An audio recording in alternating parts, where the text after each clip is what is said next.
Welcome one, welcome all to People Without Pants. It is a hot one today. Uh, You can tell that Nick was outside all day because he's almost dead. you can call you can tell I'm American because I'm almost dead. True. You can tell I'm a human being because I'm almost dead. The good news is that we can talk about DS9 to keep Nick awake. We can do that. We can talk about clankers. I don't know, man. Take your pick. Well, you said the theme of today is heat, so yeah, let's talk about the heat that is the fact that I am like halfway through season 1 of DS9. How is it?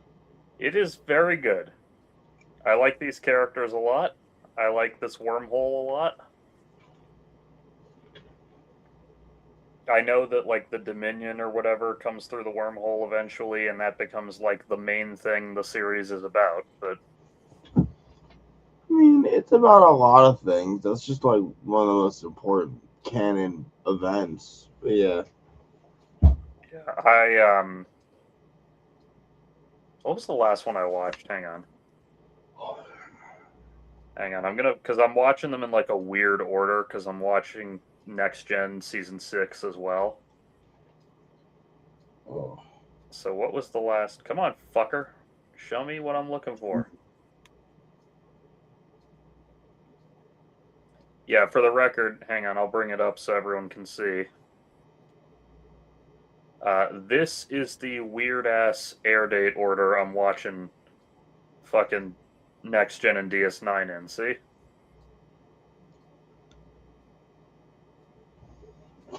Folks, imagine if your boy put a color coded schedule into getting some bitches. Hey, I didn't make this, alright? I just found it online. I just, I saved it from online, but I didn't make the fucking thing. Uh, The last, all right, episode 273, because you're telling stories. so the last one I watched was, Battle Lines, I guess. So season 1, episode 13. But I like the notion of a semi-stationary Star Trek show way more than I thought I was going to. Told you everything you thought was just about to be undone.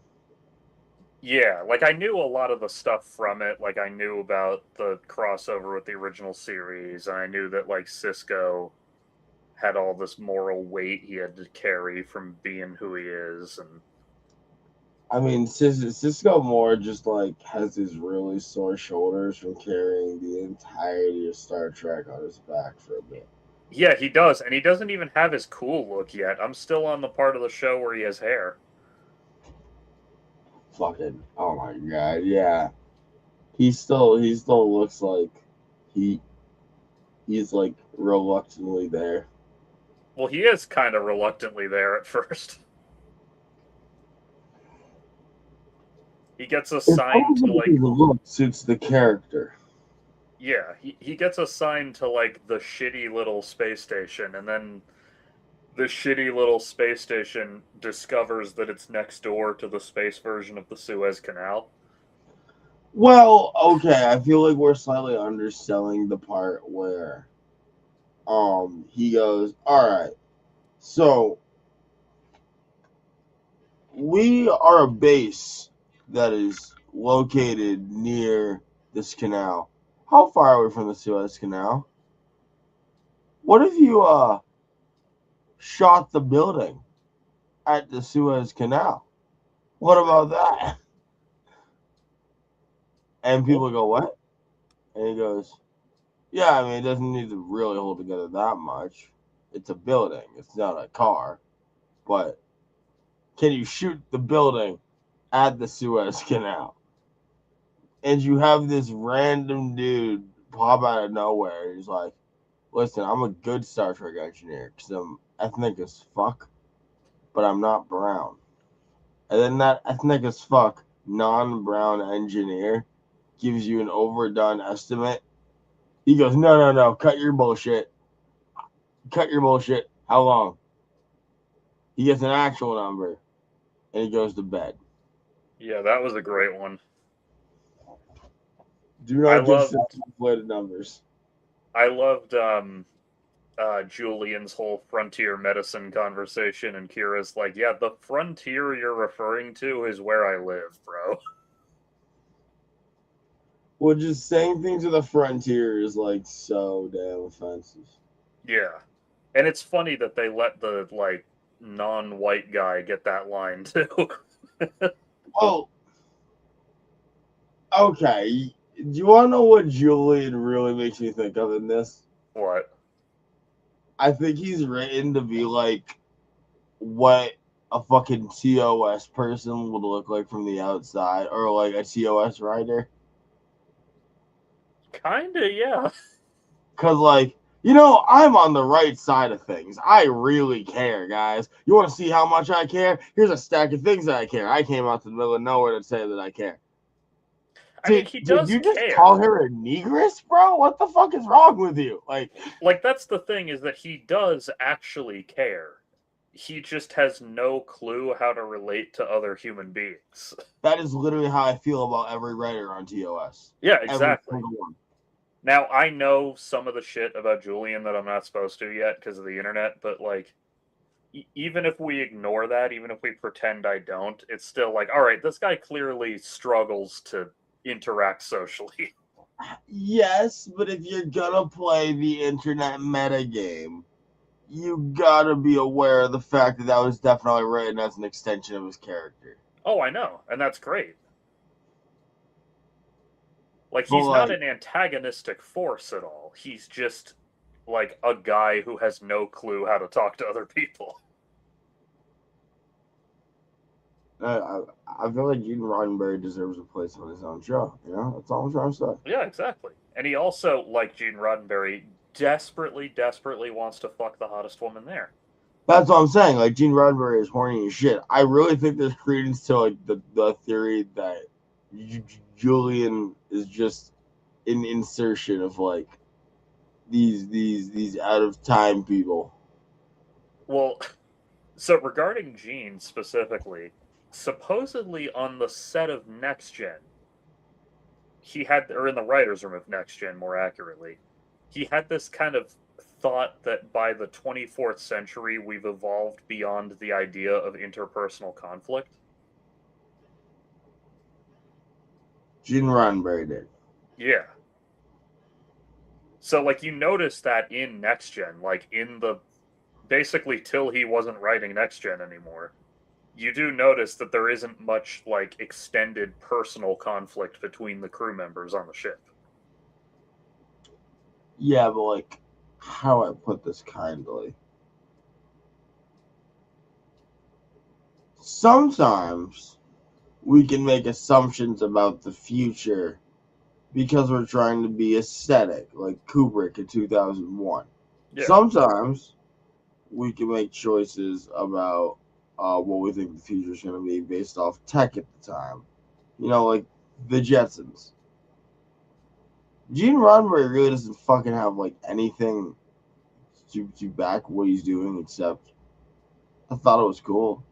Yeah, and that's fine. I I don't know, dude.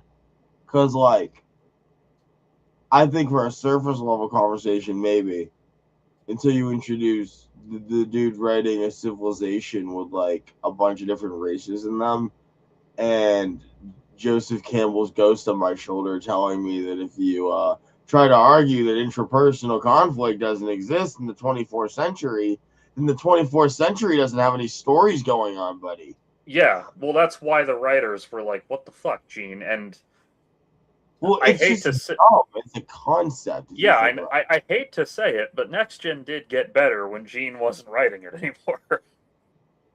And then Star Trek got even better when Gene died. Well, he died before the part you're saying is when Star Trek got better, but yes, he did. Well, yeah, exactly. He died before that. But so anyway, the reason I brought that up is because, in part, due to Gene not being there to put the kibosh on it, and frankly, in bigger part, because Kira is not a member of Starfleet, this is the first time we've gotten a Star Trek show where the first officer, for lack of a better term, will just straight up argue with the captain, for lack of a better term, just in front of everyone. I mean, that was kind of Spock's thing, kind of. Well, Spock would propose alternatives, and he'd be like, Captain, are you sure? Whatever. But he's not going to say, like, no, shut the fuck up, I'm not done talking, the way Kira will. She wasn't done talking.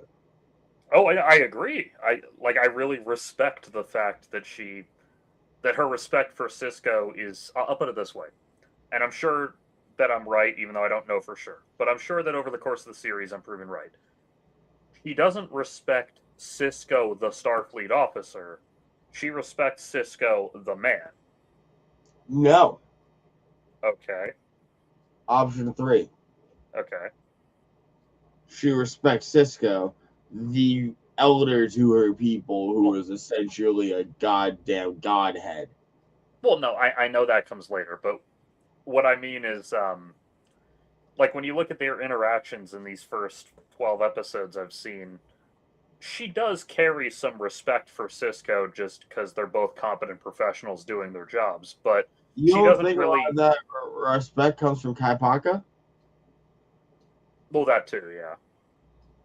I mean, like, I think pretty much Kaipaka was like, this is my dude. And Kira was like, fuck. Yeah, You're her but dude. she doesn't like she's not Starfleet, so she doesn't blindly follow orders. She doesn't shut up when she's But she told. does She's blindly follow Kaipaka and the rest of the Kai. That's kind yeah, of a but whole. not from Cisco is what I mean. Yeah. Wait. What? Kira isn't a Starfleet officer, so she doesn't just blindly do what Cisco tells her to. Well, no. Well, what I'm saying is she ends up around back just because she'll blindly do what her religious officials will tell her to do. Yeah, but that's a different thing. But my point is that she argues with fucking Cisco in a way that Riker never did with Picard or Spock ever did with Kirk. Because what are they first? They're always Starfleet. That's limiting. Yeah, exactly. What is Kira first? Bajoran. Yeah, she's not a Starfleet member at all. Well, that's not true. Not at this point in the series, I mean. She's part of the DS9 crew as, like, what's her title? Like, ambassador? Special envoy or something? Yeah, that. But she's not, like, a Starfleet member. She doesn't wear the badge or the uniform or any of that. She wears a Bajoran badge and uniform. Yes, but every day that Kira continues to work for the provisional government, it's less of a provisional government and just the government. Yeah, exactly. And every day it becomes more the government, and that government is essentially mother's milking off of Starfleet. Then I understand a rose by another name would be just as sweet. You just wouldn't call it a rose. She's Starfleet. You know I mean, what I'm yeah, saying? she is affiliated with them, but she didn't, like, go to the academy. She's not part of their official command Yeah, structure. who like that stringent labeling system is unnecessary. I think if anything, it's a spheres of influence game at this point. I agree. And I'm sure as the show goes on, that will become increasingly clear. Is like because I even think this just is in these more the first first 10, show to even put the foot into it, so it's not going to be as clearly defined as we can discuss in a meta context. yeah, I mean this even in these first 10, she kind of like they make interesting use of the station's ambiguous or mixed, I should say, legal status. What do you mean by you're saying things like interesting and useful? Like what do you mean by that? Like, so DS9, unlike the previous two shows, DS9 is not set on a firmly Starfleet property. It's a Bajoran property that Starfleet essentially is contracted to be allowed to use. Yes. But the reason I say that's interesting is because there are times where Cisco wants to do something and he can't just do it unilaterally the way Picard could have. He has to get, like, the Bajoran government sign off. I think it puts into perspective. Just say with the fucking Enterprise, like it's a military vessel, my guy. Yeah, I go exactly. A GM. military vessel's command structure is fairly easy to understand. You just listen to the guy with the most circles on his collar. Yeah, but like I don't know. I also really find it a problem that we've been ideologically spoon fed from what is the aristocracy of a military, and then using that blind ideology to guide what we think Starfleet is for the first two series going forward. Yeah. Because, I mean, like, I'll be real with you, a biased narrator is not really considered even until DS9. yeah, I mean, they hint at it here and there, but the Well, previous two shows always had the take of like, even though individuals within Starfleet can be corrupt, the institution itself has some legitimacy to it. yeah. I mean, because like, don't get me wrong. We can go back and forth on whether Picard is to a T following the Prime Directive, but like, moreover, bro, a lot of these rules are just kind of like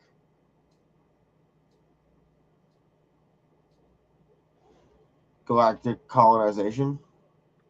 Well, yeah, they call it colonization a lot of the time.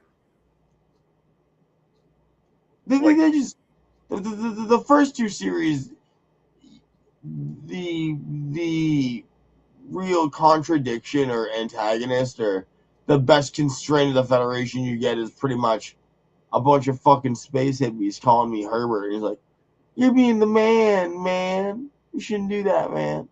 yeah, maybe in TOS. TNG has a little bit of like they highlight the differences in ideals amongst different Starfleet people a little more. Yeah, but then you have JLP out here poster boying for how like everyone's a radiant beacon of greatness, and you have like honestly, I feel like TNG especially is like it's like if you went to the most privileged high school in America and then you like videotaped a bunch of the things going on, and then you went to like the average school in America, and you're like, now see what's possible, kids. See Yeah, what see what bar you're not living up to.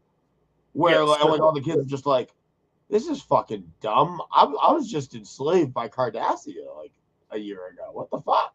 When I was watching TOS, I made the comment that if you just watched TOS, you wouldn't come away thinking the Enterprise was the flagship. Like in TOS, the Enterprise, like as fancy as it is and as high tech as it is, the Enterprise always feels like just one of the many Starfleet ships out there on adventures. Whereas in TNG, it's very clear they are the flagship, they have the highest resources. I would argue treating TOS Enterprise as the flagship rests solely on your normalization of one facet. What's that? A grown ass, middle aged white man completely disregarding every sort of rule, order, or constraint he was given, only to go and do what he thinks is right and succeed. Now, what I'm saying is if you think, oh, that can happen all the time. Sure, maybe it's not the flagship. I don't know about you, bro. When I see Kirk get away with half the shit he ever does, I'm like, he's someone's boy. Yeah, well, you do. You could also interpret it. I was reading a thing on Reddit about that the other day that TOS always feels very much like they're on their own and that backup will be difficult to acquire. Yeah, Whereas in TNG, it kind of like, not that they're never on their own, but like you always kind of feel like if they traveled for a few days, they could probably hit a starbase. TNG is just the equivalent of some damn space cops. Where Yeah, like I mean, they do explore TOS is space. like maybe a little more space cowboys. Well, I know that there's an episode of Voyager. I don't remember which one, but I know there's one where they referenced, like, from reading the files, some episode of TOS where Kirk did something kind of insane at the end and it worked. Yeah, and they're like, what the fuck? Yeah, and their comment is like, how the hell did he get away with doing that? And there's like, it was a different time. It was a different time. Yeah, I think, I know this line comes from Voyager, but there's kind of a line about how, like, it's been 100 years. The rules were a lot more lax back then. I mean, hell, if you go Meanwhile, back to Enterprise, like, they don't even have the Prime Directive yet. okay, buddy, we should. I'm a big advocate for, at least for the sake of DS9, we have to act like Enterprise does not exist. Come on. Why is that? Because it fucks with a lot of like particular canon things that we don't need to get into, but like, Well, I know that, like, it finally explains why the Klingons lost their ridges. I know it has the Borg episode. it fucks with the Klingons, it fucks with Cochrane, it fucks with First Contact, fucks with the Vulcans. It fucks with like tiny little particular shit that doesn't matter that much, but in the grand scheme of us arguing how one can be a more coherent picture, Enterprise throws a couple nickels into the machinery that, don't get me wrong, the machine still works, but the diagram just looks better without the nickels bouncing around. I mean, that's true, but, like, you gotta remember when you go back to TOS, it took them, like, 8 episodes to even settle on Starfleet being the name of their org, so, like... Yeah, but that's fine. Like, how do I put this? TOS is weird because it's like campy and wacky, and that's fun. Enterprise is weird because it's trying to set itself apart from the thing that was quirky and wacky and fun. Yeah, I mean, I Like, definitely remember not liking it as much as TNG, to be sure. and like, I'll be real, guys. I'm not taking the low hanging fruit. I do have faith in the heart, but that does not mean that I am not so fucking annoyed with half the scenes with Trip, dude. I get it. You're from fucking like Tennessee or some shit. He's from, Shut the like, fuck Florida. up. That's the thing that's funny, too. He's from, Well, like, he's from, northern Florida. well, Northern Florida and Tennessee are like the same accent, Yeah, exactly. but like, also don't kill me, people. I know they're slightly different, but I don't care. I do But remember that there's that one scene where Trip and Travis, who's, black, are meeting some alien. They're among other characters. And Trip is trying to explain, like, hey, look, on Earth, we don't do that kind of fucked up barbaric shit. And then the alien goes, really? Because judging by your accent, it sounds possible your ancestors once owned his. like, not gonna lie, it's low hanging fruit too, because if you guys will remember, they had a cool idea with Travis, which was that motherfucker had never set foot on Earth. But of course, let's drag the black guy into the black Earth politics because we can't do anything fucking actually fun. When was that idea that he'd never been to Earth? Wait, I'm pretty sure he's like, isn't he from like the moon or some shit? Enterprise takes place a little too early for that, I think. I don't think so, bro. Like he can live on the moon. He can't live on like a whole other galaxy, but the It's moon. not. I'm gonna. You know what? Why am I wondering when the sadness rectangle will answer the question for me? Sadness rectangle. I didn't know you got a girlfriend. I wish. Um. Yeah, I remember what he looks like. Thank you.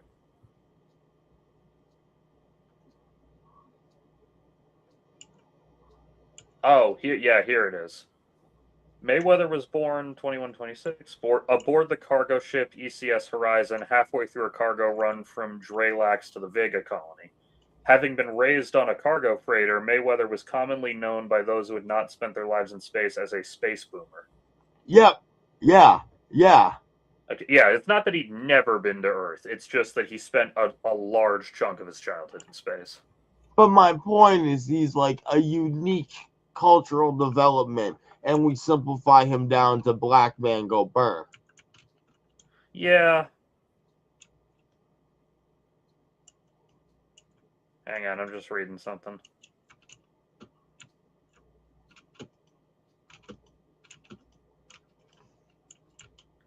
This. Okay, yeah, here we go. This might have been what you're referring to. In an ultimately unused line of dialogue from the writer's second draft of the episode Breaking the Ice, Mayweather briefly alluded to a story about how his mother had nearly given birth to him in a turbo lift, and then in the first draft script of another episode, he mentioned that having been born midway between Dralax and Vega, he had dual citizenship. I mean, that's part of it. I'm more referring to, listen, this is an interesting development into how people are. Like, where, what is he? If we can have Trip, who is so defined by his local, like, where he's from, what is Travis? Yeah. But instead, because writers fucking suck, we have instead, oh, well, we gotta turn this into a thing about him being fucking black. Because that's gotta be the most important thing here. Well, you remember that movie I told you about that I watched called Outland, the Sean Connery thing? Yeah.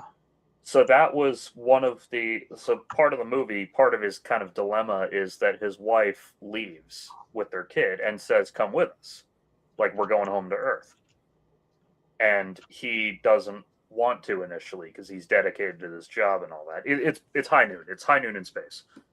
But their kid is like maybe 7 or 8. And in the message she leaves for him, one of the things she writes is like, he has never set foot on Earth. He's never breathed air that wasn't coming through a filtration system.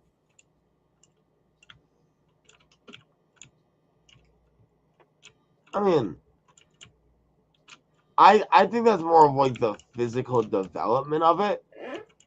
Well, there's that too, but she's kind of saying talking like about the identity politics. Yeah, they didn't get as much into that, but she says in that message, like, he deserves to breathe real air. Like, it's not just the physical development, it's also, like, because in this movie's timeline, like, we've built big ass colonies and shit. So it's not that he's, like, in confined space. It's just that all those colonies are domed, essentially. I get that. Also, there's no like alien shit in this movie because like they're only settled on one of Jupiter's moons, so it's not like he's going to other planets and running around free. Well, no, that's all well and good, but like in other words, what you're saying is because the character's in black, you don't have to make the storyline about that. Oh no, that's a whole different problem. I was just Well, no, referencing it's not really because like the problem is if you put a black character in sci-fi, a bunch of white writers can't help but hyper focus on the thing that they understand in their society, which is this person's black. Yeah. The family in this movie I was talking about are not black, but that's a whole different thing. Well, that's my point, is because this family in this movie are not black, they're not attached to this like signpost. What I'm saying is if they were black, this tone would be so much, okay. There'd be so much more added bullshit. And at the end of the day, actors don't get to choose their fucking race. But essentially, if you're in Star Trek and you're black, you probably got to deal with a story about it. Yeah, or if not literally about it, certainly like allegorically about it. From the perspective of a white person. Like, all right, folks. Like, here's the thing. I'll tell you a fun discussion that happened the other week. Larry goes, Nick, I got this hilarious joke, but I want you to make it. And I go, no. It was more that I wanted you to sign off on me making it than it was you make it. But man, I ain't Jesse Jackson, and I don't speak for black people. You gotta sink or swim. Fair enough. Now, my point was or rather, like when I had first got that text. Do you remember what I had asked you? Wasn't it what's the joke? Wasn't that what you asked first? Well, all right, sure, but after I heard the joke, do you remember the second thing I asked you? No, hang on, let me check because it's recent, so I'll be able to find it. Where are you, you fucking bitch?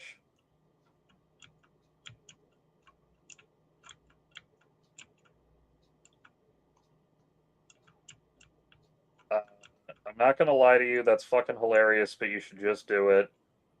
Like, it's Don't great. just read the chat out loud, you fucking goober. Well, I'm looking at what you said. Well, yeah. Oh my god. Here it is. Filter yourself. Making sure brown people deliver brown people-centered lines written by white people. Are we the Simpsons? Yeah, true. That. Yeah, It's that. It's that. It's brown Star Trek characters delivering lines on what white Star Trek writers think brown people go through in the future. Because white people in the present can't stop thinking about how brown people in the future are still brown. Yeah, which is really funny because usually their whole entire point is that it doesn't matter. Well, they like to think it doesn't matter. That's what makes neolibs, is they care about shit just as much as the other side does, but their cognitive dissonance makes it so they think they're helping as they're actively fucking shit up. Yeah, I mean, I meant like because in the future, like, we don't really make racists anymore. Like in the version of the future postulated by Star Trek. What do you mean by that? Intra-human racists, I mean.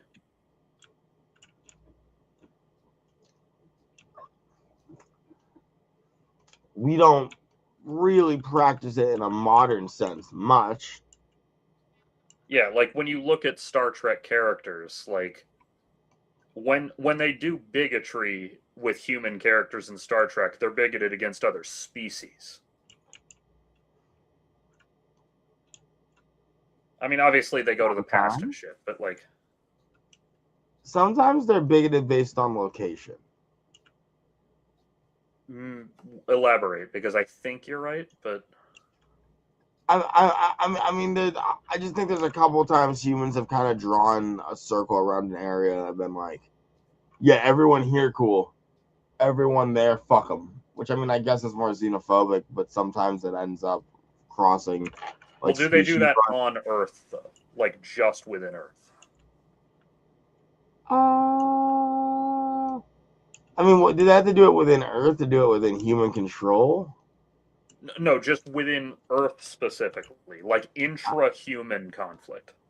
Well, no, what I'm saying is to have intra-human conflict doesn't need to be on Earth, though. Well, no, but like human and or majority human worlds. Like, we're not talking like worlds that they share with an alien race or whatever. Shout out Tasha Yar. Yeah, Tasha Yar's situation is weird, but I'm just saying the roving rape gangs don't necessarily put a great spin on this. Yeah, her planet is a unique case, but if we're talking like, honestly, rewatching it, I forgot how extensive the space colonization of just humans was. I kind of had forgotten that part of Star Trek, but if we think of like Earth primarily, like they show bigoted Starfleet officers or whatever, but you never see a Starfleet officer like, goddamn black people. Like, it's always, oh, goddamn Klingons. Well, yeah, because they think they're fucking really doing something there. Because here's the thing, they make one-to-one comparisons between Klingons and black people, and then the writers all sit there doing like, well, that's why Nichelle Nichols refused to read a couple of lines she was given. I mean, but like, I'm sorry, girl. Well, I love what you did. That wasn't enough.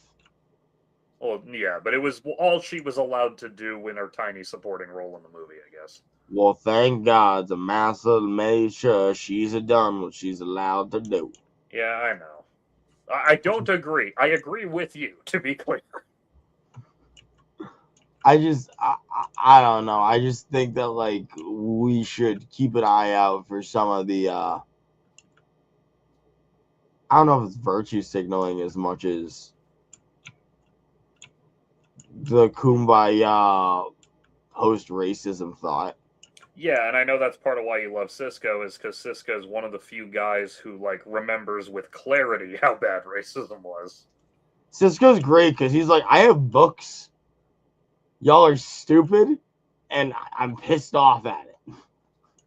Yeah, now granted, that whole like liberal post-racial thing is a little more defensible when it actually has been 300 years since you got rid of segregation, but when it's only been 50 years. Well, and that's why it's great, because if we're like, I get it. Sometimes it's understandable, but like for the writers, it hasn't been 300 years. So I low True. key need Cisco to just argue, what the fuck are you doing?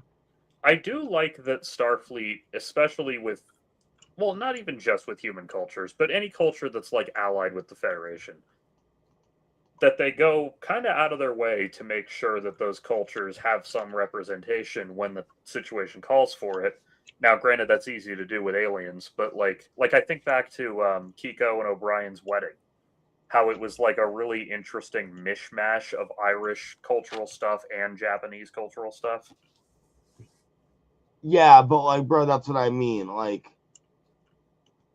300 years in the damn future, and these writers are essentially doing Orientalism. A little, but I guess they're doing Orientalism for the Irish as well, which is possible to do. Yeah, that doesn't make it right just because the ethnic culture in this case being exposed as white. True, it's just interesting that like a lot of sci-fi makes the easy decision to say like, oh, you know, that we have this whole cultural harmony, by which we mean we got rid of all the culture. What sci-fi are you thinking of when you say that? Mostly things that parody Star Trek more than Star Trek itself, but like I don't know if that's sci-fi as much as just cash grab. that too, but the two are not mutually exclusive. Absolutely, but I definitely don't think one defines the other. No, I'm thinking of like, because people think of Star Trek as the atheist show. We've evolved beyond such primitive superstitions, and like that's kind of true, but they also carry a degree of respect for those institutions, frankly, more than I think they deserve, but it makes for interesting storytelling, so I'm good with it. I mean, I'll be real, dude. That's this to me sounds like I heard certain things in certain circles because I've never really heard Star Trek considered to be such a paragon of atheist thought. Like, I mean, that's more like new atheist type dudes from like the 2000s who said that, so that's part of it, because I was there for that, but yeah, no, like I think this was just a thing you were there for because I have no relation to this ideologically. yeah, it's just kind of like I think of Earth religions in Star Trek. Yeah, we don't really see people practice Earth religions anymore, but we do see the cultural trappings of those religions still persisting to this day. How so? Like for example, in Balance of Terror, the first Romulan episode of TOS. Um, the Remember how there's like the couple who are supposed to get married and then one of them fucking dies during the battle, of course. Sure. But those two are not depicted as being practicing Catholics in any respect. Like they don't wear any iconography or anything, but their little wedding chapel has kind of a Catholic design to it. I don't know if that's the trappings of religion as much as the fact that architecture is inherently No, that's tied to what I mean. cultural time. Like they don't really buy into the religious aspect of it, but the things that were associated with or even inspired by the religious aspect have persisted. Well, I mean, what do you expect in the future? We're gonna tear down the fucking Sistine Chapel because it's a chapel? Are you insane? Well, no, but some sci-fi, or at least some people's version of sci-fi, they do want that, or maybe not want, but certainly write it in. Yeah, and they're fucking assholes. No, No, I like I've agree. never heard of a good story that went down that road. Yeah, Like I mean, even that's like dudes who like unironically don't understand how 40K works. oh, don't worry, that the Venn diagram of new atheists from the 2000s and dudes who don't understand 40K, it's not quite a circle, but it has a lot of overlap. Yeah, okay, so why don't you give me the how about you give me the true thing you're not saying out loud? Give me the overlapping near perfect circle of fascist. Give me the other overlapping near perfect circle of libertarians. Give me the other overlapping near perfect circle of history enthusiasts. Give me the other fucking You can near just say overlapping. white. It's okay. We all know. It's not white. It's a certain type of dude that you I see at a red fair. It's a no, but like all of you are thinking in your head. Oh, The yeah, one you're guy. totally correct. There's a certain type of guy, I saw a and he tweet can either once. wear fedoras or make knives. I saw a tweet once that said, if you were a 14-year-old who thought that the greatest evil on earth was religion, you went in one of two directions as an adult. You either believed that the workers must own the means of production, or you believed that you can determine someone's IQ by measuring their skull. I don't know, bro. If anyone ever thought that the greatest evil to humanity was like one fucking thing like that, I don't know, bro. It seems to me like they really want storybooks to be real. I mean, I Cause would like, like storybooks to be real, but well, I don't know. It just seems like one of those things where people want to have like a very convenient villain, one evil to have fucked up humanity. And it's like, I don't know, dude. It could yeah, just I be mean, a bunch it of is a people very not giving convenient a fuck answer. for millions of years. Yeah, it's a convenient answer, and that's why I fucking quickly gave up on that idea around the same time I turned 14. But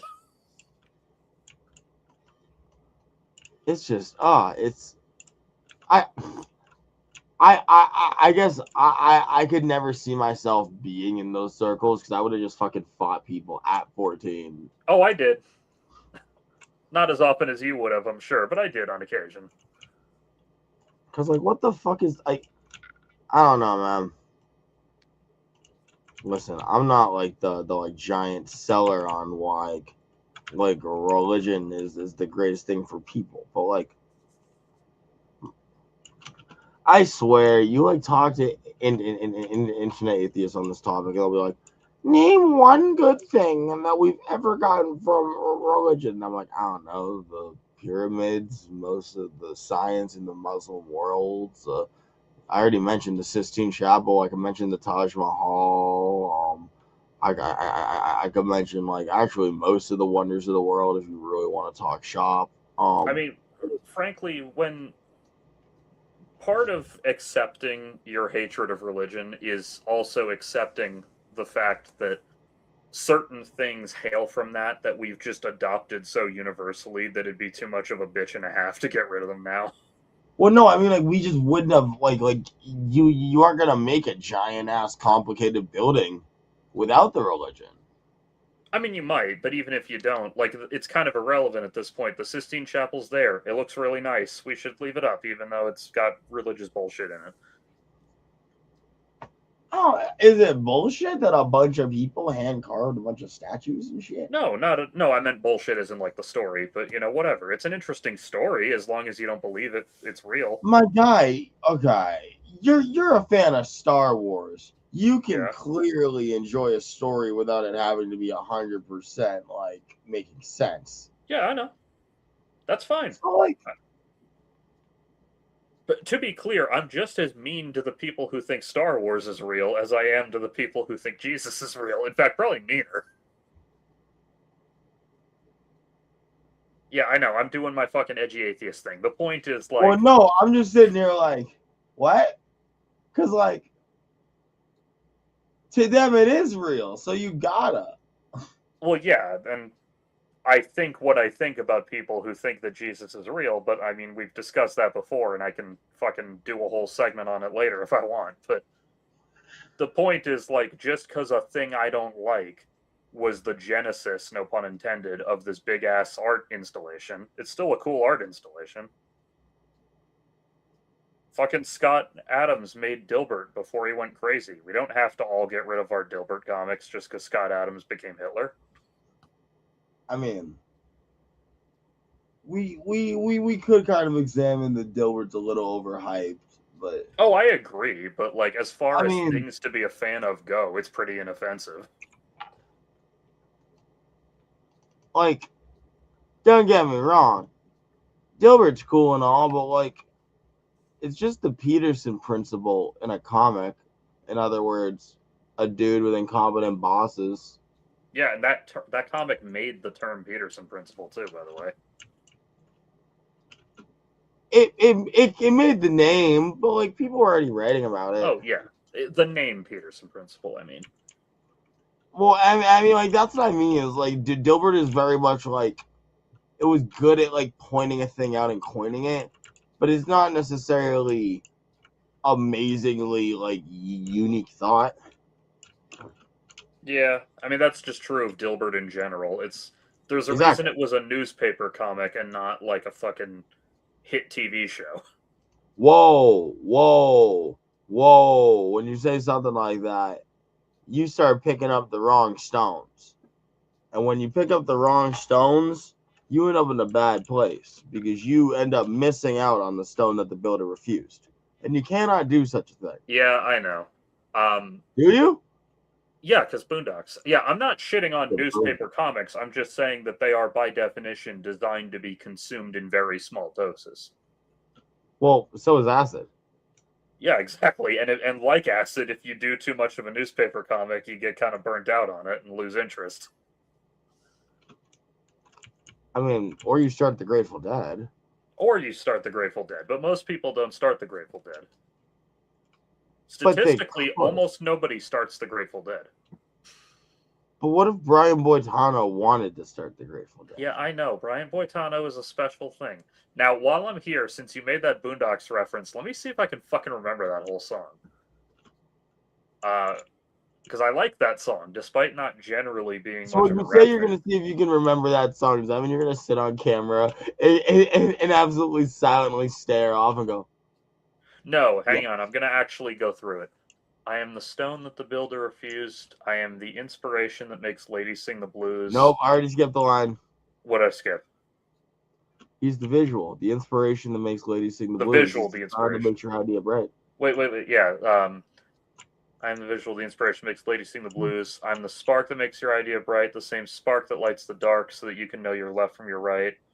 I am the ballad in the box, the bullet in the gun, the inner glow that lets you know to call your brother son, the story that's just begun, the promise of what's to come, and I will remain a soldier till the war is won. And? Oh, ha. Well, two words left. 2 words left. It's the name of the song, but if you don't have that, come on. Well, it's chop. What are the last two? Judo flip. Oh, I forgot that was in there. I remember that was the name of the song. The fucking song, my guy, is Judo flip. I remembered that. I just forgot that he actually said the words in the segment that made it into the theme song. Because there's like a longer version of the song, of course. Yeah. We don't gotta talk about that part. I don't know the lyrics to that one. I just know the lyrics to the part that was in the like show. Knowing the whole,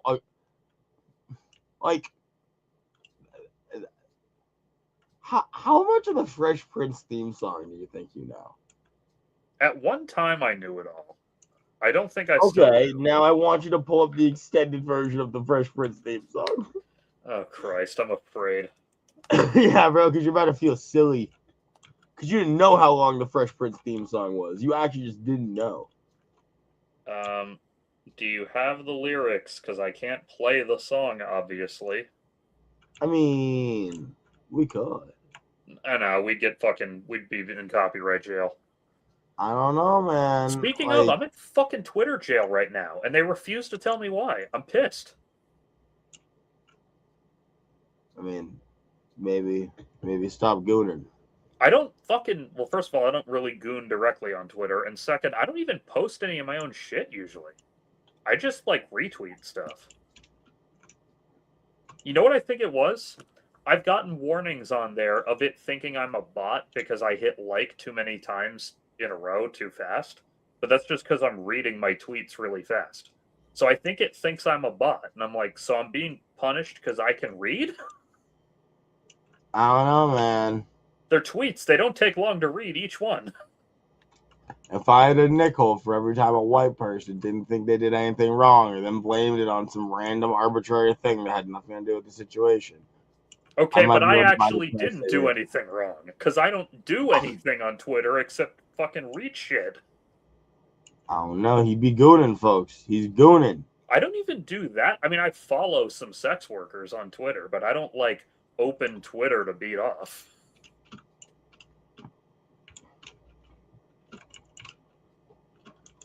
However, I do respect the fact that Twitter lets you post porn. All I'm saying is slowly you're just gonna be like, all right, maybe a little bit of gooning on Twitter as a treat. I've discovered people to goon to on Twitter, but I didn't really goon to the stuff they were posting on Twitter. Didn't really. Well, I mean, I like looked at it and said, "Ooh, damn, nice," but I didn't like pull it out right there. I mentally bookmarked that lady's name for later. Man said I was at work, so I had patience on Twitter, so I don't goon on Twitter.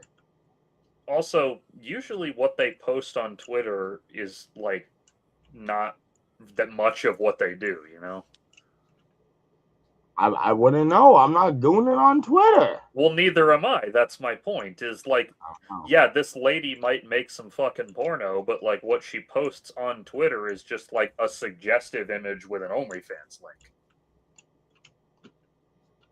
Which, that's fine. I'm not judging. I'm just saying that's not much fat fuel. I hear what you're saying. I mean, all I know is when you go to the mall, Chick-fil-A isn't handing out free samples of chicken, but the Chinese food place is. It's not even distribution all around. Well, yeah. Also, my mall doesn't have either of those things because it's a dying mall. But when's the last time you went to the mall? Pretty recent, because there are like one or two stores I go to frequently that are in there, but other than those couple of stores, it's pretty much a dying mall. Yeah, but I can't imagine you going to the food court. Well, there is like almost no food court at this fucking mall. Well, why do you think? Because you didn't support it. It was like that when I got here. Wow, how often do we hear it was like that when I got here? The dismissal, the abstinence of responsibility. And also, I have gotten food from the food court there once or twice. This is why society has declined in America, folks. Yeah, the mall I actually grew up with, that one I spent plenty of money at that food court over the years, because that one has a real food court. Okay, when's the last time you were at that food court? Whenever I last lived there, so a couple of years ago. Was that pre-COVID? Not pre-COVID, no, but well, maybe the last time I bought food there. No, because I've been to the Aunt Annie's there. You're now, like, no, I supported the food court. I got a pretzel bite. Well, that was the last time but my point is I used to actually like go there and get some of the food from the couple of restaurants that were actually good. I just don't anymore because I don't live there anymore.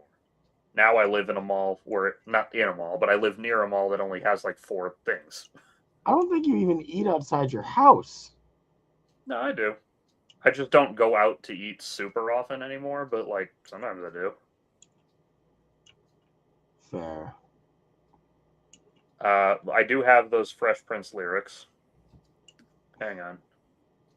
It's great because I want you to see how much fucking Fresh Prince lyrics there are. It starts where you all know. Yeah, so I know this part. West Philadelphia, born and raised on playgrounds where I spent most of my days. China Max, but I like so cool. Should feel outside of school. Now this is the part I don't really know. Because in the TV version, it cuts from here to later. Oh, there's multiple cuts.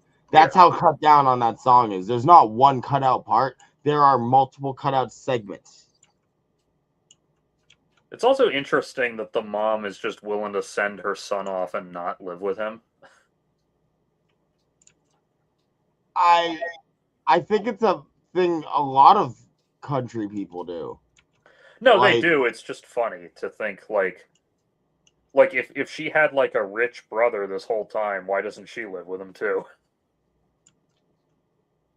What about pride, Larry? Yeah, I know, but still, there's pride, and then there's not living in a shithole.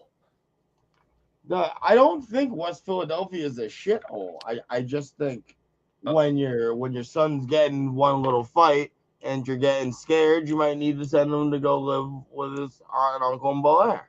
I kind of like to imagine that when he says one little fight, he literally means like they shoved each other a little bit like middle schoolers, and his mom just took it way too seriously. I don't know. I actually like the Bel Air take that, like, one little fight is our way of not talking about it because we're going to keep it in the family and it's low key some important ass shit. Oh, yeah, I forgot they did a serious reboot of Fresh Prince of Bel Air. It wasn't as bad as you'd think it was. That's what I heard. I really expected a lot worse, and I was like, huh. Yeah, like, I mean, obviously you can't recapture Will Smith in his prime, but not bad. I mean, this is partially just because like it was TV in the '90s, but like in the intro when they show the fight, it looks very much like the type of non-serious scuffle that like school kids get into. Well, yes, but But that okay, was I'm gonna play TV. devil's advocate here. We know for a fact that the intro is a biased Yeah, of recontextualization course. from the perspective of Will Smith for the reason that when we see his mother, it's an old lady, and then when we see his mother in the show, she's fine. Yeah, I know. It's just funny to like because my mom also like freaks out over little things, so I just kind of relate to it when I picture like him and a middle school kid jostling each other and his mom like freaks the fuck out. I hear you. I think it's more like you like shoot some kid and your mom's like, all right, we had a little mix up here. It's time for you to go out of state, buddy. Yeah, realistically what probably happened was like one of them pulled a knife and she was like, "That's it, I'm not taking the chance of that ever happening again." Because like he doesn't have any PTSD or anything from it, so it clearly wasn't like that serious in terms of Well, its once actual again, consequences. he if we're going off that, they keep it in the family. So you No, just I know they wouldn't. keep it in the family, but like there's never a scene of Will like staring 1,000 feet off into dead space while Carlton is doing a bit. Fun fact: New Bel Air did do that. Oh, I figured they did, but the original show didn't. Well, what I'm saying is the original just wasn't about trauma like that. But like, Except for when it was, but no, it wasn't about trauma like that. It was about generational trauma, which is a whole other thing. wasn't there one where one of them got shot and then Carlton was gonna like kill the guy who shot him? There's one where Carlton is almost losing his cool, pretty much. Also, I like how you just gave up on the lyrics. Well, hang on, I didn't give up. I just got distracted. This might be all right.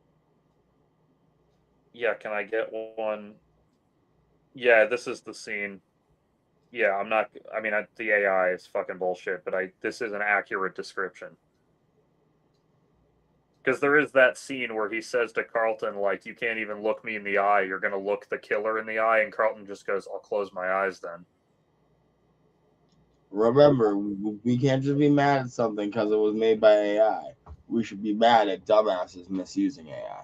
True. I mean, this is an accurate summation because it's unlike most AI things. It's actually fucking sourced. I don't know, dude. I'm just like, the more I'm going through it, the more I'm just like, yeah, AI isn't the problem. Stupid people are, and evil corporations are. But Well, that's always the since when problem. is that new? Okay, so here we are with back to what we were actually here for. So right here, you're moving with your auntie and uncle in Bel Air is where the TV version of the song cuts to another part of the song. I Then begged it to goes on. move with her day after day, but she packed my suitcase and sent me on her way. She gave me a kiss and then she gave me a ticket. I put my Walkman on and said I might as well kick it. I wonder how First much class, Sony paid for this. taking on juice out of a champagne glass. This is what the people are better living like. This might be alright. And then it does this little football walk. I think part of this is in some episodes. Literally that's the thing. They recorded the whole song. They just cut it up. There's like 4 different versions for TV, depending on how long of a theme song they wanted you to get. Well, yeah, that does happen. Like sometimes an episode is a little long, so they trim the intro down or whatever.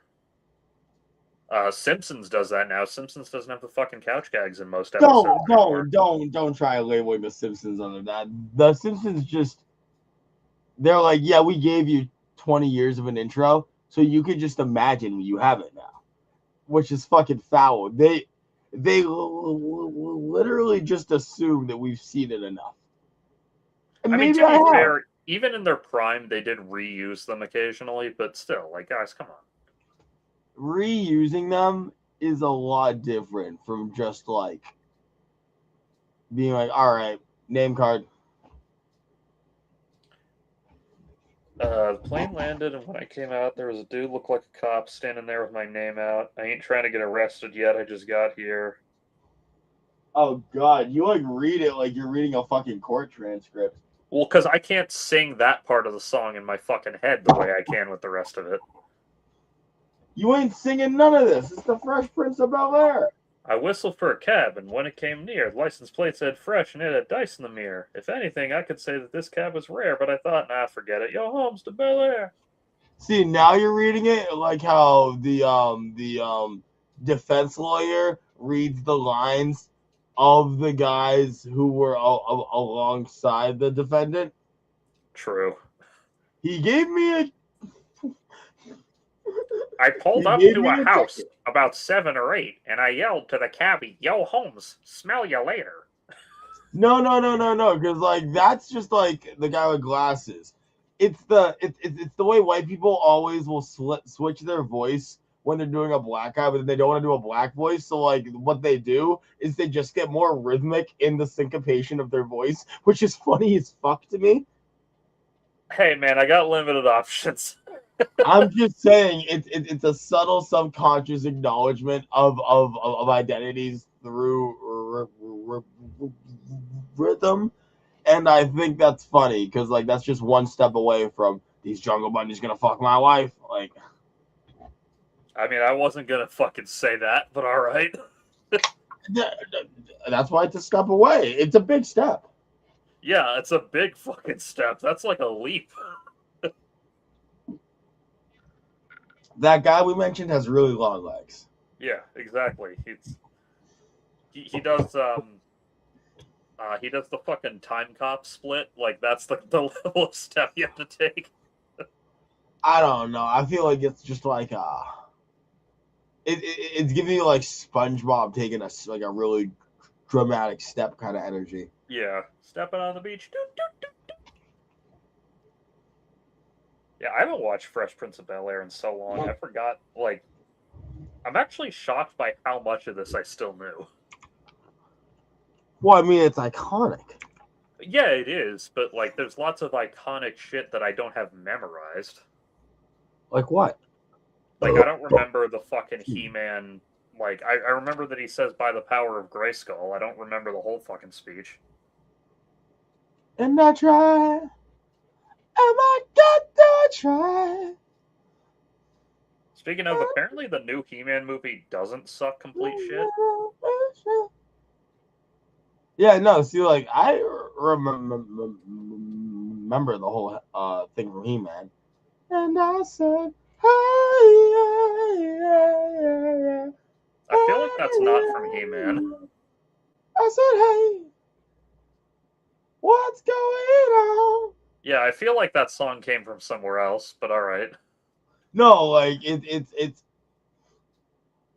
Listen, all I'm saying is if someone asked me if I knew the song from He-Man, it's 100% Adam Grayskull just singing, hey, yeah. I don't even fucking know this new movie, if I'm being real. Like I saw the trailer once, maybe. I mean, I'll be real with you. If you actually care about He-Man lore, you have to go and like consume a bunch of Kevin Smith stuff. Like, Yeah, and also like it's actually interesting that some 80s cartoons stuck around in the cultural zeitgeist and others didn't.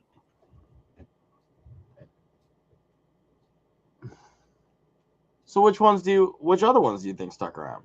Like, well, the big one, the one that stuck around pretty unambiguously most successfully was Ninja Turtles. Like, they still make Ninja Turtle shit, and like kids still watch it and still buy the toys. It's not Well, as yeah. big as it was in the late '80s, but it has firmly stuck around. Transformers has somewhat stuck around, mostly because of the Michael Bay movies. But like when you talk to anyone under 40 and you bring up He-Man, the first thing they think of is like the Robot Chicken skits.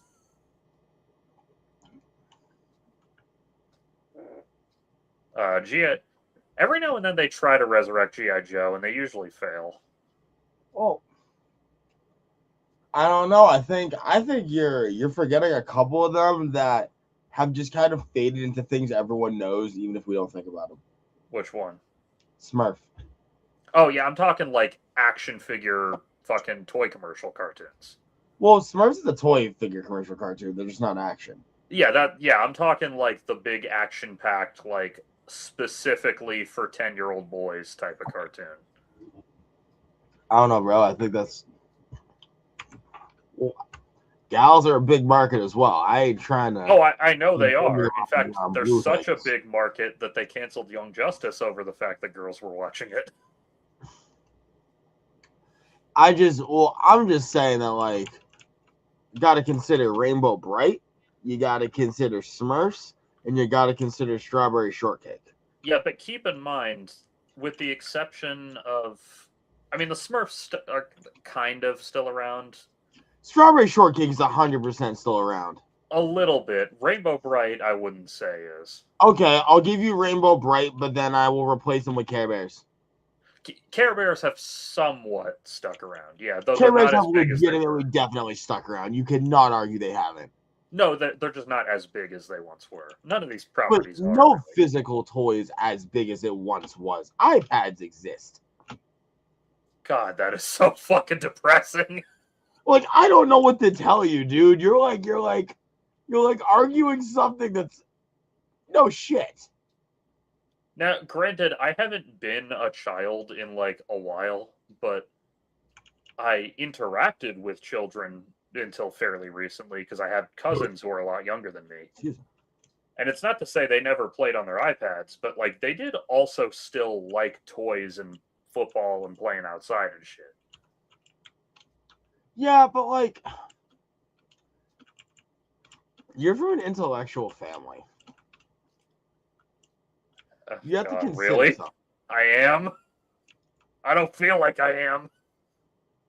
This just in, the intellectual doesn't feel like an intellectual. Totally not a sign of an intellectual. All right, so yeah, I feel like everyone around me is fucking super.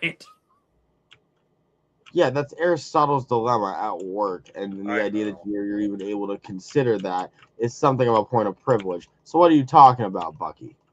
Yeah, I know. It's just like, anyway, back to the 80s cartoons. So when I was talking about like action-oriented cartoons from that era, some have stuck around, some have not. Like, people know of G.I. Joe, but there isn't like a current G.I. Joe cartoon that all the kids are into, you know? I'd argue that's probably a decline in the positive reception of the U.S. military-industrial complex. That is a distinct possibility, which could also be the reason why every time they try to make a new movie, it doesn't do very well. Because, I mean, you could argue there's like a couple equivalents, that we kind of do instead. Like, it's not because like you can't do G.I. Joe because it's literally U.S. military fucking shit up. You can do like the future Chris Evans, Chris Pratt, or Chris Hemsworth unnamed Earth Alliance military, and that can be as much as you want. That's a lot less politically complex, isn't it? Yeah, exactly. Though then again, the G.I. Joe's official legal status is a little ambiguous depending on which version you're watching. Yes, but like you're now assuming that we're reading into this shit with nuance. Yeah, true. That's a fucking problem. You know which 80s cartoon I am actually genuinely pissed hasn't really stuck around? What? Fucking Thundercats. Okay, do Do you not think the furry bait is a problem? I don't. Well, okay. Damn. I saw a little bit of the '80s Thundercats. It's all right. It's fucking whatever. The 2011 Thundercats reboot from Cartoon Network, genuinely one of the best cartoons I've ever watched. Yeah, there's another one that made everyone horny for Lino. I mean, I feel like the original probably did too, but yeah. Actually, Lionel's kind of a teenager, so I don't think too many people were being perverts about him, but I'm Wow, sure no some one's were. ever been a pervert to a fucking teenager. You're right. Let me just unfortunately scroll through heaps of sickos who still sexualize the child version of Gwen Tennyson. Yeah, Not but even that's a the girl. adult. That's different. Also, every version of Gwen Tennyson is a child version, technically. All right, I'm gonna pull out an obscure one. The samurai boy from One Piece. If you know, you know. That's just for like 3 people out there. But it can happen to guys too. Oh no, it can. I'm just actually the original cartoon sexualizes Lion-O more because, well, not sexualizes him more, but does so in a more problematic fashion because in the original cartoon he's technically a child in an adult's body. Yeah. He's a Shazam. Well, actually, more like a Captain America almost, because his stasis pod that was supposed to keep him frozen malfunctioned, so he grew to adulthood in his sleep. Sure. But like Captain America, he has the mind of An just a adult. nerdy college kid. Yeah, it's different. Anyway, my point is like Lion-O being attracted to Chitara was a lot less weird in the 2011 version, where they're much closer in age. Like she Oh, still might be a technically, couple they're years older closer than in him. age. It's just the body difference. I don't care. Well, that it's the opposite. Lion-O being a child in an adult's body having a weird thing with Chitara was weird. In the 2011 version, they're just both like 19. Actually, he's probably a little younger than her, but like only a year or two. Anyway, it's a lot less creepy for her to pursue a relationship with him when they're like 18 and 17 instead of being like 30 and 8. If you say so. It just sounds like a weird way to justify it because they got criticism and they're like, no, it's not weird, I swear. No. Well, they're not actually No. together. That's the thing. In the 2011 version, not only are they not actually together, but they're also just the same age. There's no cryopod anything. Yeah, but I mean, Taylor Swift said they weren't together, and look how that ended up. I don't know what you're talking about. Taylor Swift. I don't know of her connection to Thundercats. You don't know how Taylor Swift single-handedly funded the entire Thundercats like she was Lucille Ball? No, I can't say I do. I mean, it's a pretty crazy story. I'll tell you what. Thundercats. This better not be a fucking prank of some kind.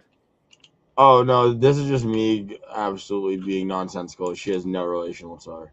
Well, she does have a collaboration with the band Thundercat, Of course she does. but that was just like one song that they did together. And I Anyway, mean, it's a lot less creepy for Lion-O to want to fuck Chitara when they actually are the same age and not artificially forced to be the same age thanks to technology.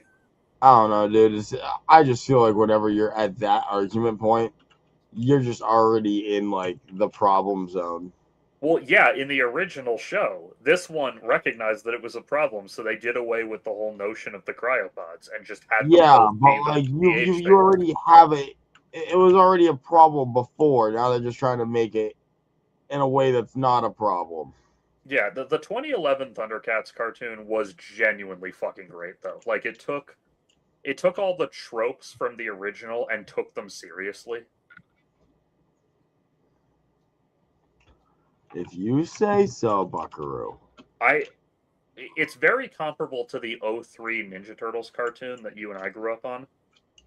See, I get what you're saying, I'd rather just watch the fucking Netflix Voltron.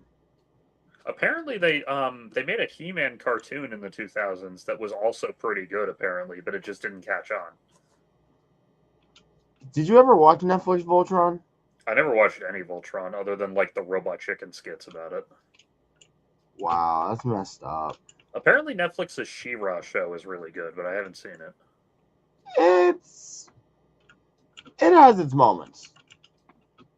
I think the whole Hordak thing is stupid personally, but I'm fucking. It's been like a decade and a half, and I'm still mad when I think about how Thundercats 2011 got canceled halfway through its second season. So it ends I'll on be like real. a It just fucking seems like you cliffhanger. have a furry thing. It's not. I mean, Chitara's not bad looking, but no, it has nothing to do with the furry thing. It's not like a sexy art style, really. Like it's all Here it right. comes, folks. Here comes the wells and the ums and the maybes. I mean, it was a children's cartoon on Cartoon Network. They weren't allowed to get too sexy with it. That doesn't mean you weren't into it. I wasn't really. Oh, now he wasn't really. Well, again, she looks fine. Yeah, I'm not repulsed by her fucking appearance, but she's a cat lady. I'm not that into that shit. He's into that shit. He wants that shit. No, I mean, I would have. Now, granted, I am also a child in this scenario. I was way more likely to be fucking gooning to 16-year-old Gwen Tennyson than I was to ever goon to fucking Thundercats. Oh, no, to be clear, I wasn't referring to 16-year-old Gwen Tennyson. Oh, I know you weren't, but like, when I was 13, I was like, oh yeah, she's alright looking.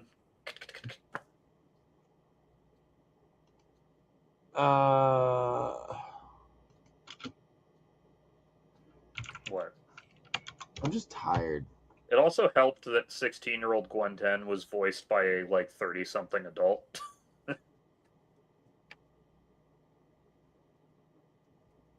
Hang on, I'm trying to find. Ashley Johnson was like well into adulthood when she was voicing teenage Gwen 10. Oh wait, but did you say that helps? Well, yeah, it does. It helps to not think of Gwen as this like child character when she's voiced by an adult. Or at least it helped 13-year-old me not feel like a pervert. That's already too much lawyerism. Here it is. Can I actually make the fucking image bigger? You gonna? Yeah, that'll do.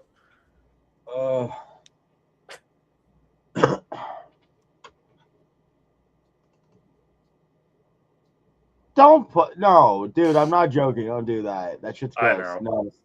Yeah, So, wait, it was. You say you no. You say you know. Don't say sorry. That's bad. Don't do that. I am sorry, but in my defense, I didn't make the fucking meme.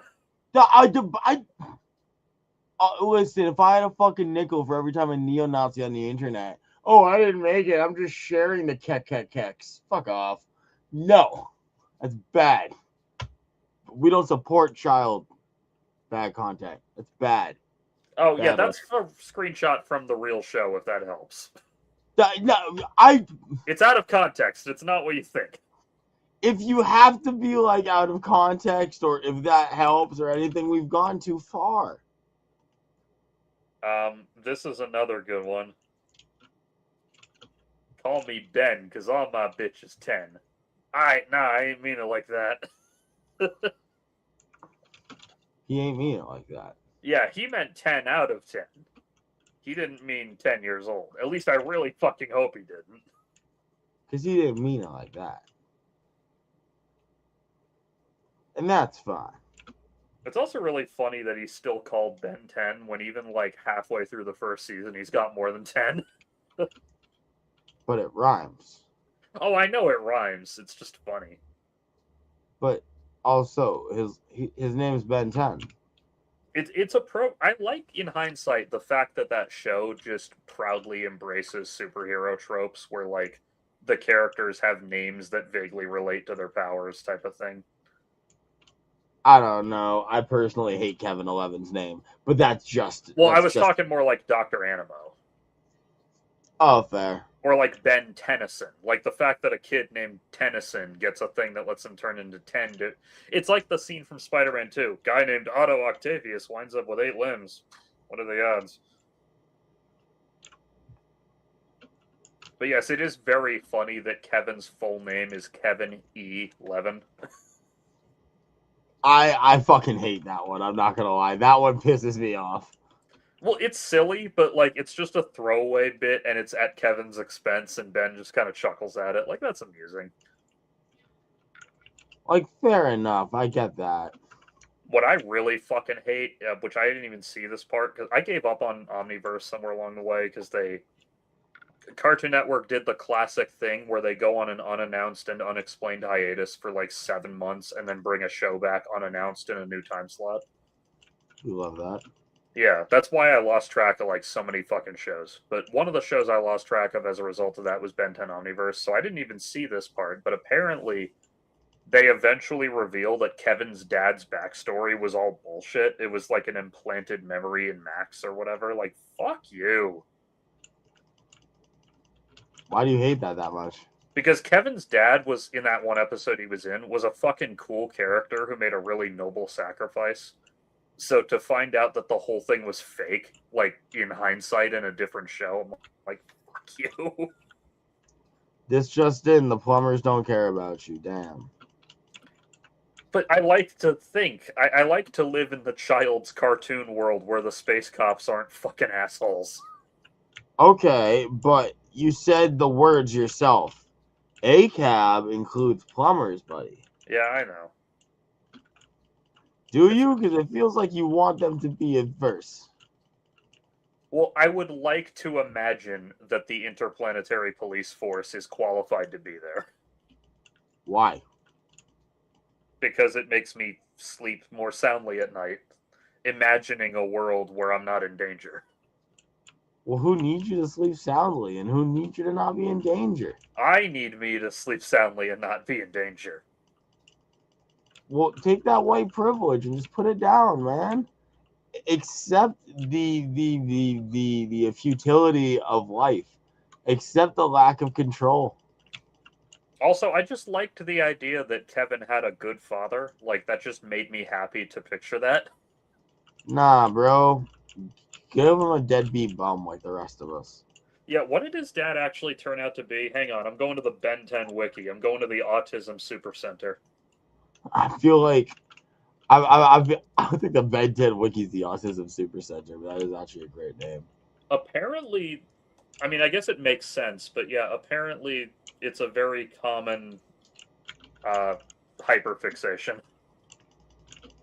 I think anything that lets people separate things into distinct personalities is always big with the neurodivergence because they don't understand that they're just projecting their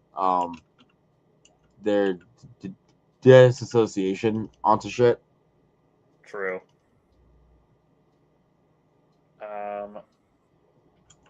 Oh, speaking of which, I saw the movie for the Amazing Digital Circus.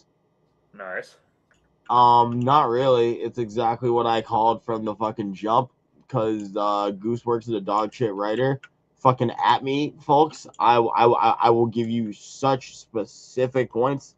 It's bad. It's hilarious. You could have seen this shit like a year ago coming if you were unbiased. And I'm just laughing my fucking way to the bank. I'm not gonna spoil nothing for no one. I'm just gonna say, bro, bad. Okay, so so yeah, Devin Levin just doesn't actually exist. To be clear, so there's Kevin Levin and there's Devin Levin. Yeah, I know. It's a cartoon for fucking babies, man. I know. It's just saying them all out loud is really fun. Yeah, so I guess this guy just didn't fucking exist, and that Kevin's... Oh, he was voiced by this guy? Nice. He was voiced by fucking this guy's name I can't pronounce.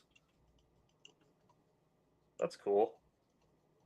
Mr. Fantastic from the terrible Fantastic Four movies that people pretend are good now.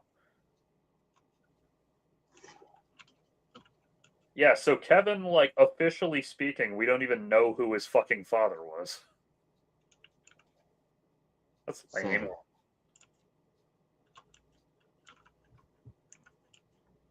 All I want to say is that they don't really care about us. Kevin, no watch timeline? What the fuck is this?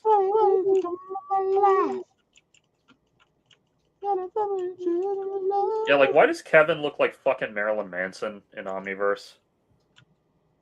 Like, here he looks cool. I like this look. I like when Kevin looks like this. Why the fuck does he look like this now? I mean, what do you want him to look like? I liked when he looked like this. I'll be real, I think it's better he doesn't look like such a fucking shad. Or this, or... I mean, hell, there's that look, too.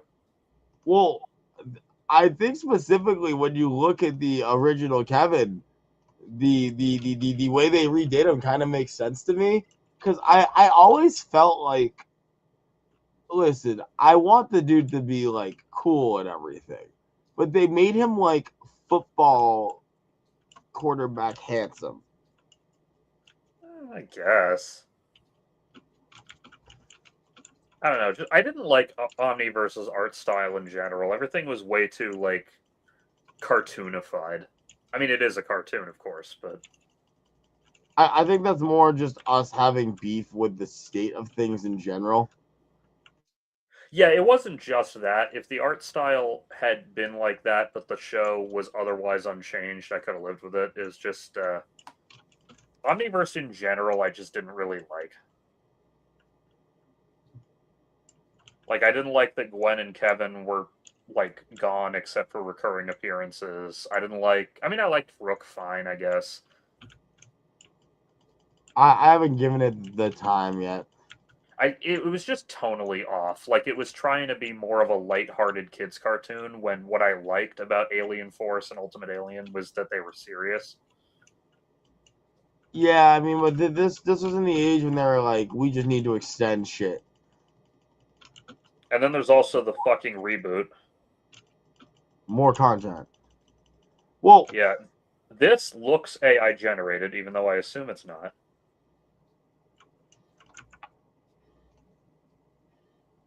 Hold on. I mean, do you think it looks AI generated or it just looks like shitty flash art? Well, that's kind of the thing. Shitty flash art has been used for so much AI art that now all AI art looks like that. Yeah, don't forget it all started with shitty humans. True.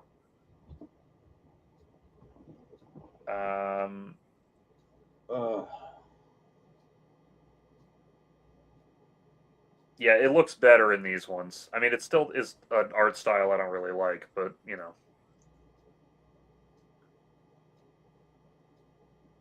Like, I just want my teenage Kevin to look more goth, and that's why I like the other one. Yeah, it's all right. It's just, like I said, I didn't like the art style change in general. Yeah, I just figured dude's like been in the criminal underground. He shouldn't come out and like look like Johnny Football. Well, he has kind of that scar on his chin in Omniverse, so they probably had the same idea. Literally, I think that like that's exactly what I think they were going for with Omniverse. Is they're like, yeah, why the fuck did we give him the crimson chin? Fuck. Because like the Omniverse version looks like a dude in high school who would try to sell you weed, which is what I feel like Kevin 11 should look like. Isn't there like a gritty Ben 10 comic now? Is it?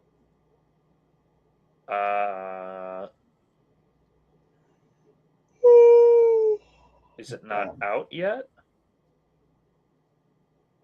It's June. What the fuck, dude? Come out.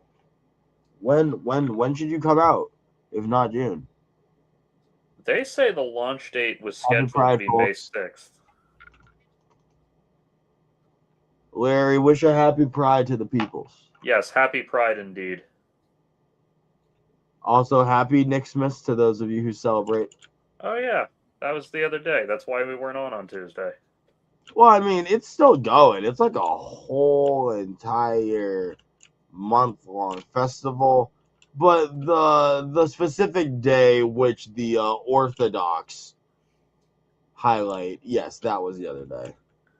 Yeah, so this is like Orthodox Nicholas.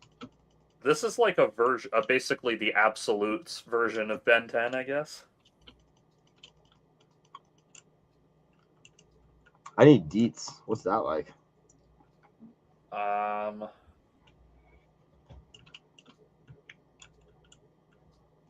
So I guess this is the art style, or at least like the cover. Which, alright, that's fine, I guess. That looks fun.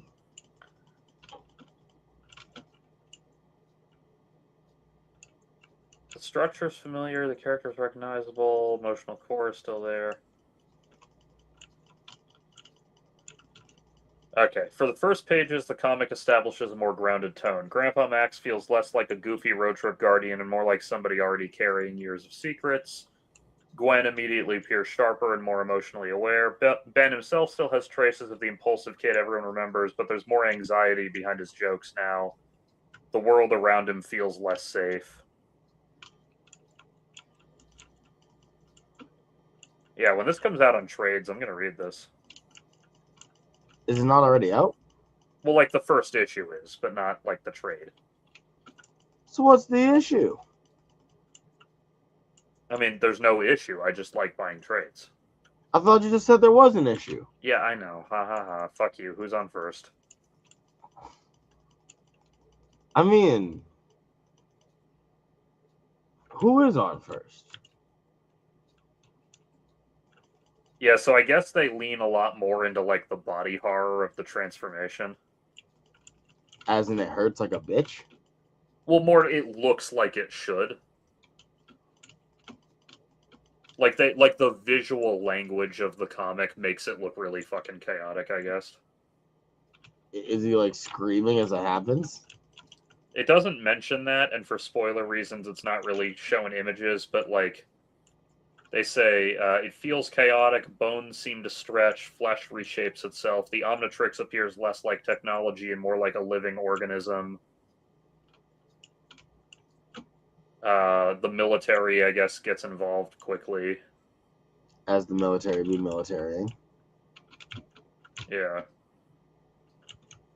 Action scenes in the comic move quickly, but they are framed almost like horror encounters instead of traditional superhero fights. Even the creatures Ben battles feel dangerous in a more physical and brutal way. A fight against a monstrous cyborg-like bear becomes one of the issue's standout sequences because it finally shows what these powers might actually look like from a realistic perspective.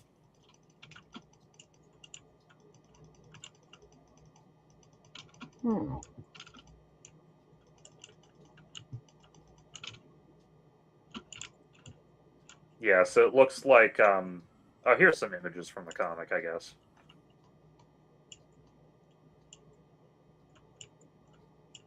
Okay. Yeah, so this is definitely intriguing. When the trade paperback is out, I'd be happy to pick it up. Yeah, I'll totally check it out.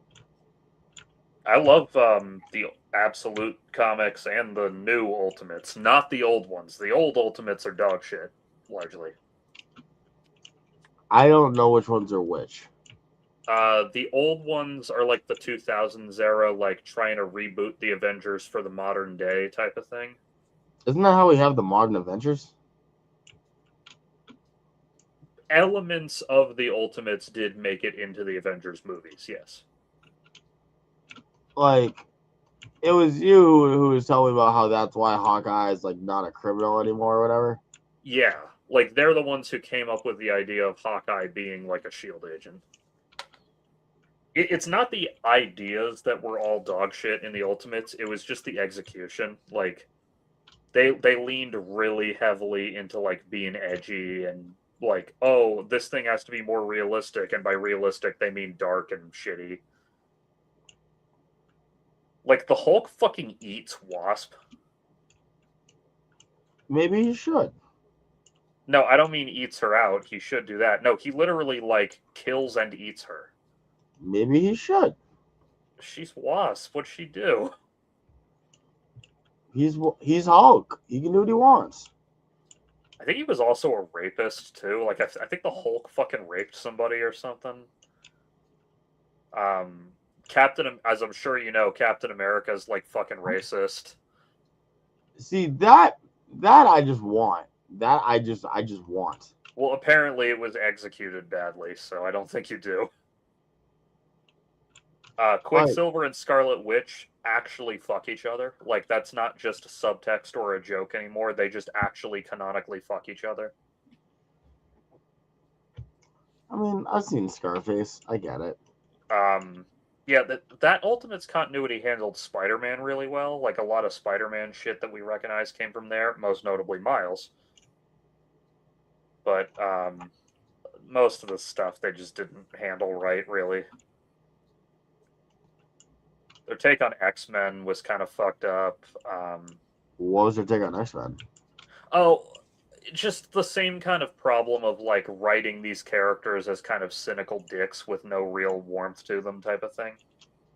Every damn time. But they also, like, Captain America is the source of the fucking X gene, I guess.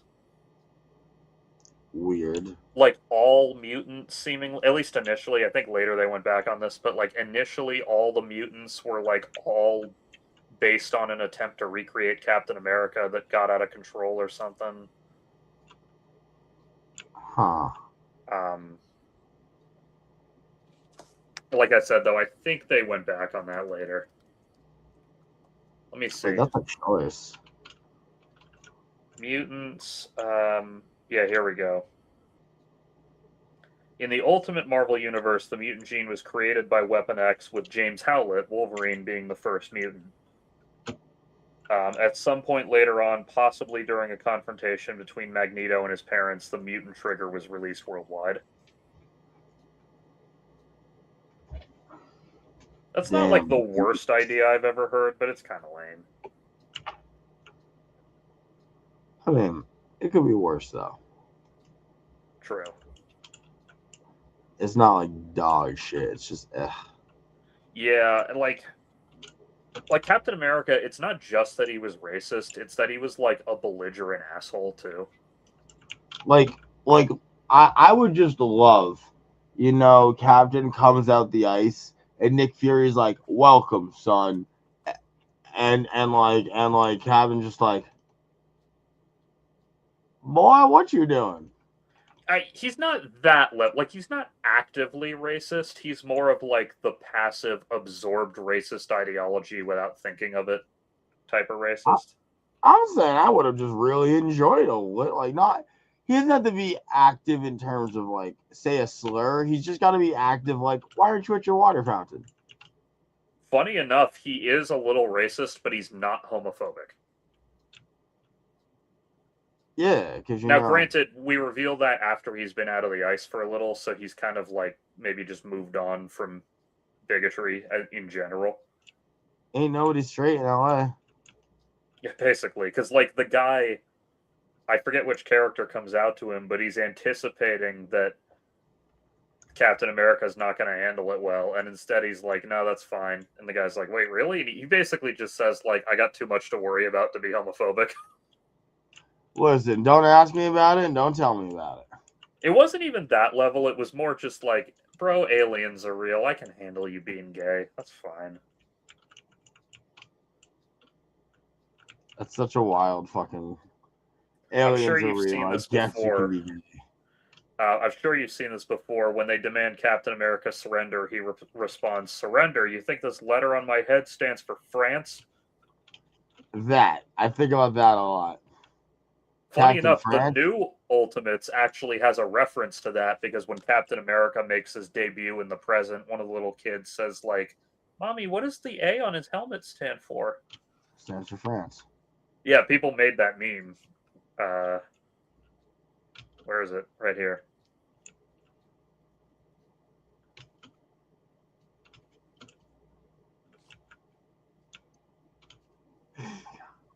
Anyway, the new Ultimates is like a whole new thing where, do you know who the Maker is? Yes, I do. The Reed Richards one, I mean, because there might be other guys called that. Yeah, so Reed Richards with 5,000 hands building shit. Yeah, he's the Reed Richards from the old Ultimates. Yeah. Like one of the gradual arcs that happened in that series over years was him evolving from Mr. Fantastic into the Maker. Okay. And he's one of the very few survivors of that universe when it collapsed, like him and Miles and one or two others. So he escaped to another alternate universe and started fucking with shit via time travel. Why? Because he wanted to conquer this universe. Why? Because he wants power, because he's a power-hungry fucker, and he's trying to replace the world he lost with a new world in his own image. Okay. So like in I have Ultimate Invasion up there somewhere, they show like him going back in time to whenever Spider-Man's origin was, and like 15-year-old Peter Parker is walking into that demonstration, and the spider's coming down on the web, and before it can land on Peter, Dr. Richards comes and goes, "Oh, I got it." So no spider. He prevents the origins of like most of the superheroes, basically, How does this help him? because it prevents superheroes from existing and therefore opposition to the shit he wants to do. I mean, won't there still be superheroes in other universes or whatever? Well, yeah, which that's part of what Ultimate Invasion is trying to prevent that. But like universal travel ain't exactly willy nilly. Like it's a big deal to cross a dimensional barrier. I mean, Brian Boitano could do it. Well, yeah, I know, but that doesn't count. It But should. yeah, so he couldn't successfully prevent all of them, so for some he like manipulated events. So like the Hulk, like Bruce Banner still became the Hulk, but like things went really differently, and Banner never became a superhero. He like ran off to a Buddhist monastery and like learned to control his emotions and unite him and the Hulk and everything. So now the Hulk is like one of his fucking enforcers. He made sure that Captain America went undiscovered in the ice for a while. What is the point of this? I'm confused. Where are we going with this? He's trying to prevent any of the superheroes who could stop him from existing so that they can't stop him. Okay. But well, how'd we come to this?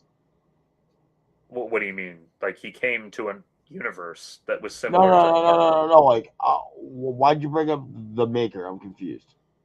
because that's the whole premise of the Ultimates universe is that he has fucked with the world like via time travel and manipulation of global events and secretly controlling the world governments and everything.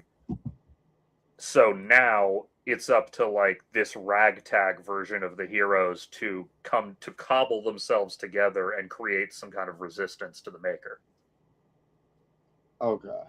So that's why you get things like a version of Spider-Man who gets his powers for the first time in his like late 30s and has a wife and children.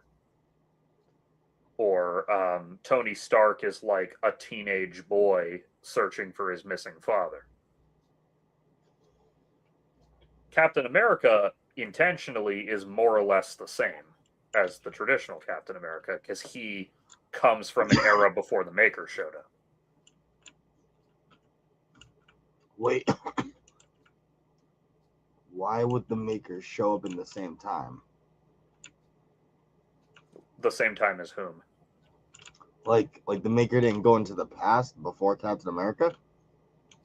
Well, he went into the past, I think, starting in like 1963. I think his logic was as long as Cap stays frozen, it's fine. Or like maybe something happened that needed to happen for his power.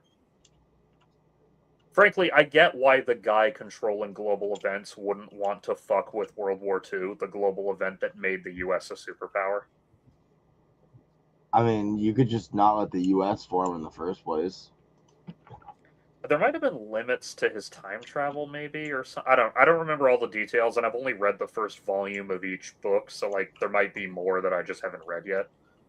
Wow. How come we don't get Brian Boitano as the Maker? He could have done it. Yeah, so like I think 1963 is the point of divergence. I don't know why they picked that year in particular. Maybe because that's when Marvel was becoming big in real life, or Because people like being JFK. yeah, he did do something with JFK. I forget if he killed Here you him go. himself or prevented his assassination because I read it a while ago, but he did it. Let me find out. In fact, What the hell?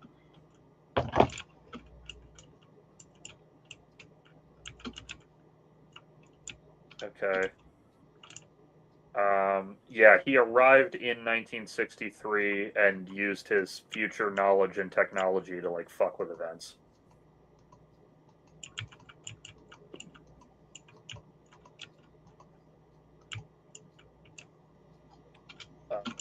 I guess the Punisher was like, I mean, I guess he's dead now, but like a neo-Nazi group called the Red Skulls has co-opted Punisher's fucking icon. I love that. Yeah, the countries as we know them are like different. Like there's the North American Union and like all this. Like they have a map at the beginning of the comic showing the geopolitical situation. The North American Union. Yeah, they got like the Eurasian Republic governing Russia and Central Asia. Latveria is essentially the default capital of Earth because that's where the Maker has his like city. Has his what? His city? He calls it the city. It's like his stronghold where he fucking makes all his crazy shit. That's fucked up. This version of Doctor Doom is fucking. So this world's Reed Richards became Doctor Doom in this world. So, where's Victor? They've hinted at him, but at least as far as I've read, he hasn't shown up yet. Oh, so Victor's behind the scenes, like, you're fucking with my life, and he's gonna fucking make shit go down. The implication is that that will be coming, yes. Because you cannot rob Doom of Doom's existence. Yeah, like I said, I haven't read everything yet, and some of it isn't even out yet, but Doom is eternal. yeah, and I mean, you know what the absolutes are on DC. Like, this is kind of similar to that.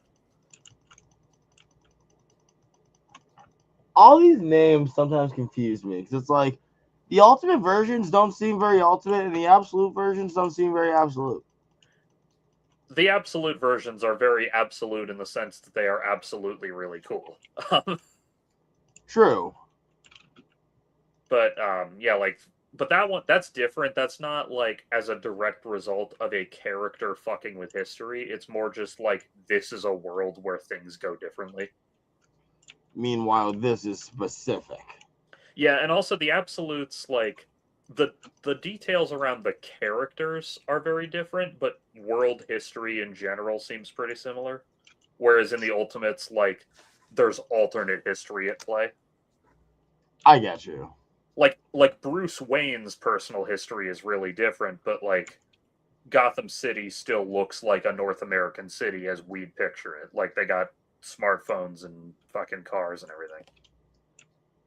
But that is not the case. Yeah, the Ultimates, like daily life for normal people seems relatively the same because most of the shit is going on behind the scenes, but like yeah, like there's no US government in this world. There's the North American Union government. In the Union, you can do what you please. But then, like, you know, we see the Daily Planet, and Jameson is more or less the same guy. I guess the North American Union's government isn't that interested in curtailing free speech. I mean, they are. They've got the surveillance state and everything, but, like, they don't consider the newspapers to be a threat. The news. Yeah, like, absolutes is... That's more about characters. That's more about, like, how crazy different can Bruce Wayne be and still come out as Batman? True. How far can we stretch it? Yeah. Because that version, like, Bruce Wayne is some fucking... First of all, he's like 6'9", 400 pounds of muscle. That's insane. And he's like some blue-collar civil engineer guy. Like, his mom is still alive. His Martha? dad died under different circumstances, but yeah, he's just like a guy who has to make all his batshit himself. He has no money backing him. He doesn't have Wayne Enterprises. He has a fucking day job he has to go to in the morning. What's his day job? He's a city engineer. That's fun. Yeah, which is implied to be the reason why he has the technical know-how to like make all this crazy shit. Alfred is like a secret service, like an SAS agent, who's like I love tracking this every vigilante.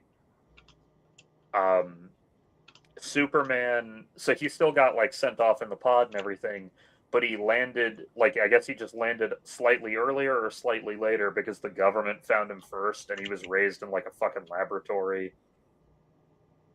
In fact, I think he landed here older. I don't think he was a baby when he landed, because like the shit went differently. Oh, I see. Wonder Woman was raised in hell by like Cersei and shit. See, this just feels like Of Gods and Monsters. It's similar, but it's less about dark reflection of the characters, and it's more about how can these dark situations still produce the characters we know and love. I get you. Yeah, like Gods and Monsters was much more of like, ooh, what if there was a slightly scary version of these guys who weren't afraid to kill people? Wowza. Like their version of Batman wasn't even Bruce Wayne; it was Kirk Langstrom. It was Man Bat. Yeah, well, the guy who would normally be Man Bat in our world. Yeah, yeah. Who was Wonder Woman? She was not Diana, right? I do not remember. Hang on, I'll look at. I only saw the movie version, but oh yeah, fucking Superman wasn't even Kal-El. He was Zod's son. Oh yeah. Yeah, their Wonder Woman was Becca, who's one of the Fourth World, like Jack Kirby New Gods people.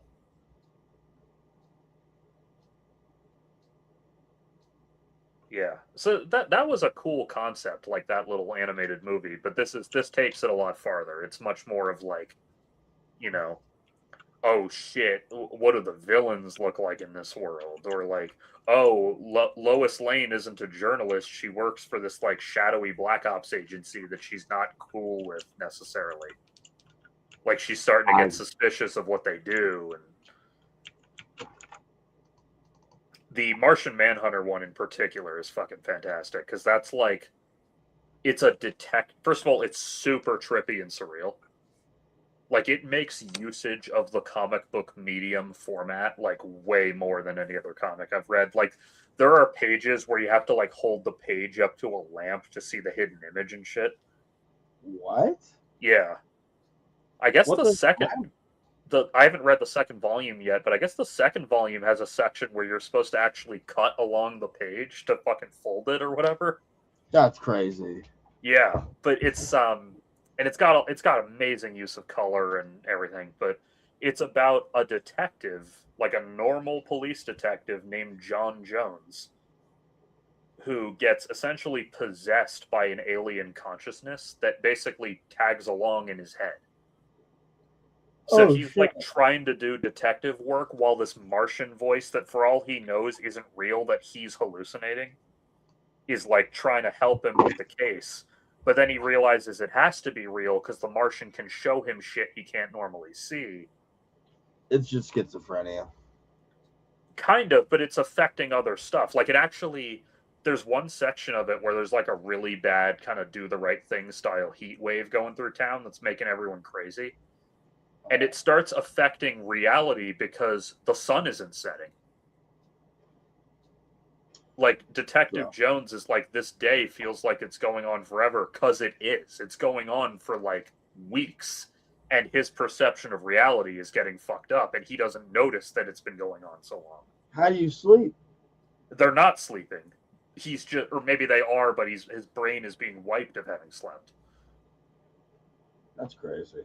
Yeah, it's a fucking awesome comic. The Green Lantern one, other than following a new character and the details being different, is like fairly traditional. As in, like, the Green Lantern Corps as we know it is relatively similar. Yeah. Though it's pretty different, actually. It's got some pretty... It hints at some big differences. Like what? Like, it seems to... I don't remember all the details, but it seems to, like, not... It's not really so much an intergalactic police force, and it's more like a primordial energy that got tapped into type of thing. Yeah, the Martian Manhunter and Batman ones are definitely my favorites so far, but I haven't read it yet because it only just started coming out, but I guess there's an absolute Green Arrow where they just go balls deep in the left-wing vigilante killing billionaires idea. What's wrong with that? You should. Nothing's wrong with it. Everyone is like, oh shit! That's fucking, like, dude. The thing you probably have seen from Absolute Batman is the fact that Bane is literally like 30 feet tall when he fully dosed up on Venom. Yeah, no, I did see that. He was just cracked. And I'm sure you've seen the scene where Batman drop kicks a child off a boat. That panel was literally the reason I read the comic. Because I was thinking about reading it, and then when I saw that panel, I'm like, I have to fucking read that. I have to now.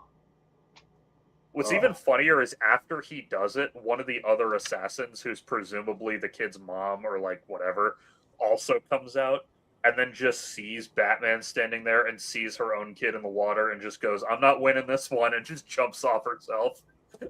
Yep. Ah! It's a very 80s movie. I love that scene in Invincible where what's the big guy, the big black dude who can turn to stone? Oh. With the who? The black gangster guy who's like trying to be a gangster but kind of a good... Yeah, that guy. I think in his first episode there's a scene where he like breaks into some fucking GDA facility to steal some sci-fi bullshit, and there's like a couple security guys with guns, and he just goes, "You want to die for $15 an hour?" And then they just realize he's right and walk away. They just put that shit down, dude. Yeah. I mean, so he's kind of right. Like, I am overheating. Oh shit. Do you have AC there or no? I do not. Oh, well, there you go. That's the. I'm actually sitting right under my air vent, so for the first time today, I'm actually comfortable. Yeah, no. I'm sitting here sweltering, and that's why I'm like, all right, I have to go soak myself in cold water or something. Well, that's fine. We're closing in on 2 hours anyway. Do you have a window unit, like an air conditioner? That's a complicated question. We'll talk about that later. Okay, because I'm trying to think if I have any left from my old house. No. We'll talk about it later. Don't worry about it. Okay. In the meantime, I guess that was a fun discussion on superheroics and Star Trek. I watched earlier today. I watched Death of a Unicorn finally. Oh, you did? Yeah, pretty good. Oh shit. We can go over that later. I actually also, so you know the movie We Live in Time that I've told you about, how it's like the best movie. So that movie was so good that I was like, oh fuck, I'm gonna go watch all that director's movies now. And what I've discovered is that he's very much a director for hire, and the quality of the movie varies dramatically depending on who wrote and produced it. I love that. Oh my god, that's weird. Fine. So like he did a movie called Closed Circuit, which I talked about briefly last time. It wasn't that great, but I liked that the villains were MI5 and all that. But I watched another one the other night called Is Anybody There? And it's about this kid. I didn't realize for the first 40 minutes that it was set in 1987 because it's also set in England, and England just looks like that. Like, oh, the fashion is terrible and all the technology's outdated. Yeah, that's just England. It could just be an island in Scotland, isn't it? The governor from fucking Walking Dead plays the kid's dad. Pre-Walking Dead. This movie's from 2009. Oh, damn. Yeah, he's like an aging suburban dad trying to look cool for the youth type of character. Absolutely not. Harbors an unrequited crush on his 18-year-old employee. I don't like that. Which he eventually tells her, and it goes as well as you're imagining. I don't like that. Yeah. Like, he tells her, and she's like, no, please get the fuck away from me, you weirdo. She's like, ew, Yeah. brother. Yeah, so anyway, the kid is the protagonist. His parents run out of their house a nursing home for old people. So the kid has developed this like weird fascination with death. That's where the title "Is Anybody There" comes from. Is him trying to do a séance at one point. Ah, But okay.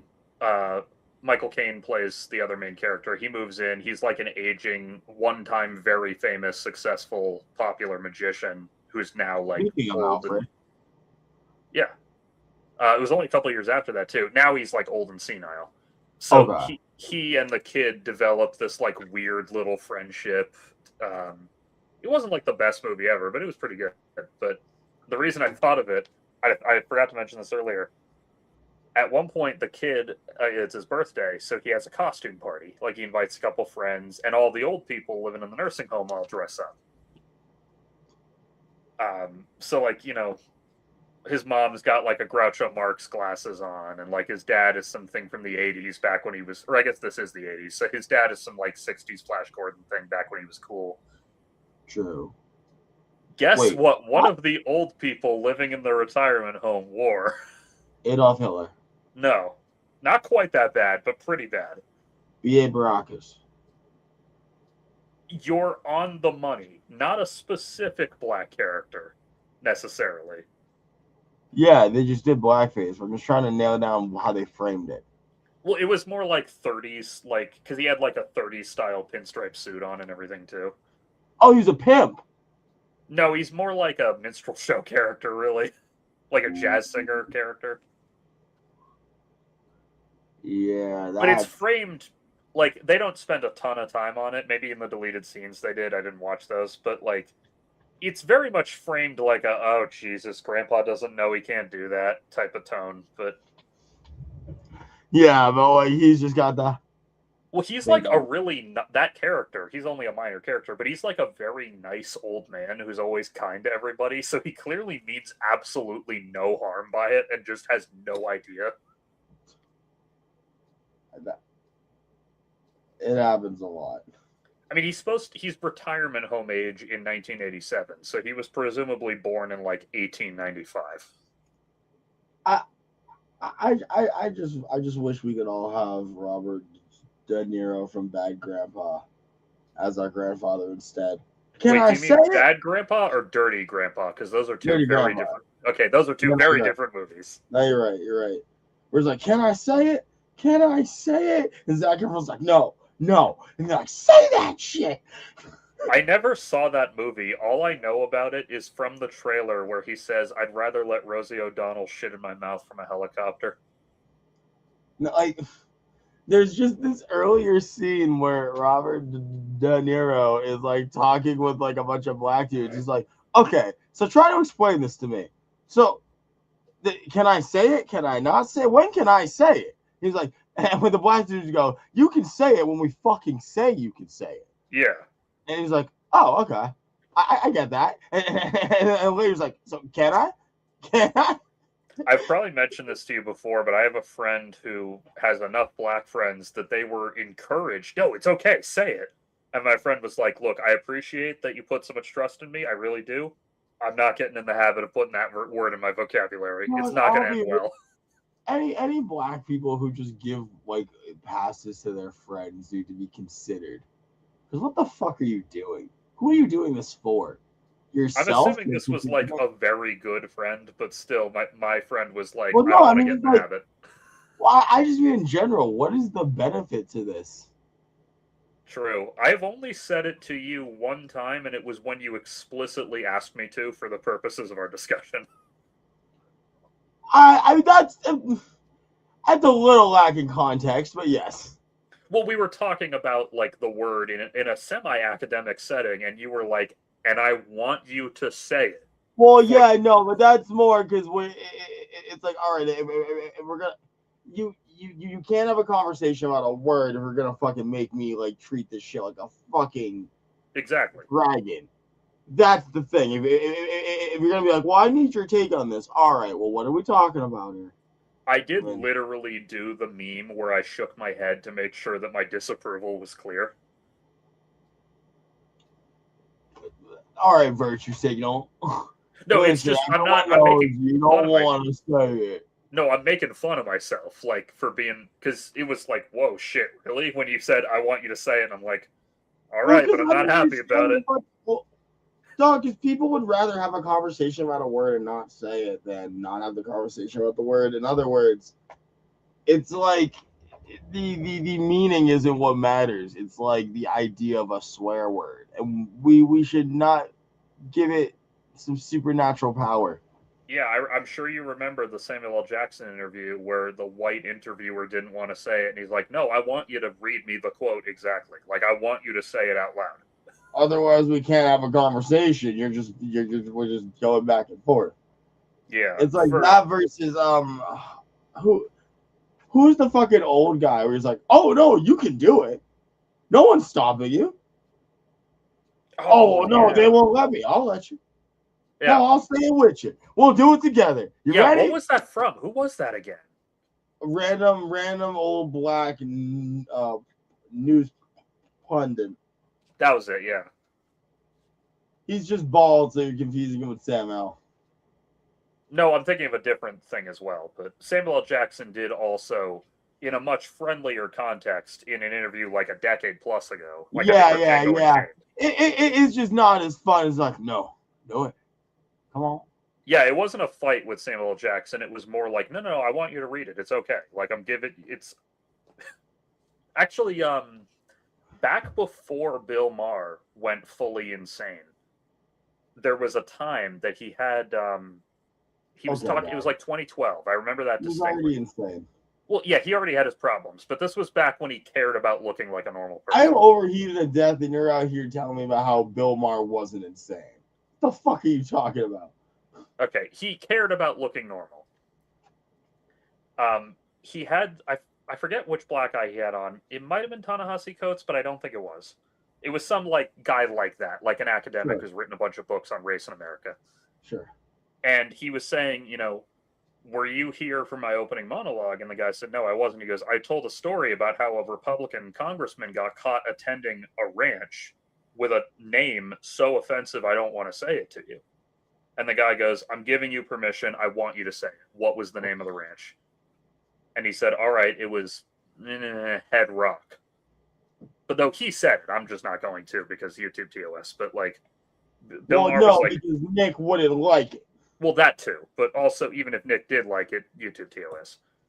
You don't like it. Anyway, so he's like, all right, it's called so and so Head Rock. Oh. And the black guy was like, see, you are not at fault for reading me the name of the ranch. The person who named it that is at fault. You're not racist for I saying it. don't know, man. Because like, there's a certain idea to giving an audience to things Well, that yeah. like, I don't know. Like, I get it. Where like, oh, I'm just presenting the information. I'm not saying it. Yeah, all right. Now, all of you unironically look at Joe Rogan over the past 10 years, look at his political involvement, and fucking argue to me wholeheartedly that when he was presenting ideas just from an unbiased perspective, he wasn't just prepping you all for heinous fucking shit. Yeah, Joe Rogan is, and Bill Maher has fallen way down the Joe Rogan pipeline now, by the way, but this was back when he wasn't just yet. Well, yeah, but I mean, I just think there's this big argument among some people where it's like, oh, you're not a bad person just for having a platform. It's like, no, dude, honestly, fuck Oprah for having Klansmen on. Well, It's fuck like, Oprah for some other stuff too, if we're being real. well, yeah, no, fuck Oprah for a bunch of things, but I'm saying, like, just let me pick this specific one. Giving a platform to hatred or hate speech, I understand it's not your speech. Yeah. You also understand your audience is not Well, Samuel Clemens. you know the Young Turks, right? The YouTube guys. Yeah, I do know the Young Turks. In my ear for a second, I thought you said the Young Kirks. No, I mean that's called Turning Point, and no, the Young Turks. So the Young Turks, as a news outlet, have had a long-standing policy of reading quotes uncensored, no matter what's in them. Which, okay, fine. I don't have to agree with that necessarily, but I at least understand that perspective. Unfortunately, that just means that there's a large collection of out of context TYT clips where they say the N word. See, I'll be real with you. What you should do, you should quote it. You should put that shit on screen in text with a name attached. The way Yeah, we used to read in books. they often do that as well. It's just that sometimes the conversation is unscripted, you know. But they do Oh like, yeah, and I have my laundry list of issues with TYT, but like to their credit, unless you strategically edit it, it's always obvious that they're reading a quote that was said at the scene.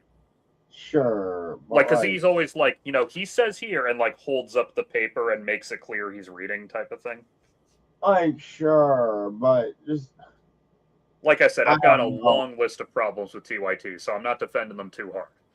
I just think when you actively are dealing with oppressors who weaponize ignorance, the idea of trying to pull the I'm just an intellectual presenting the facts.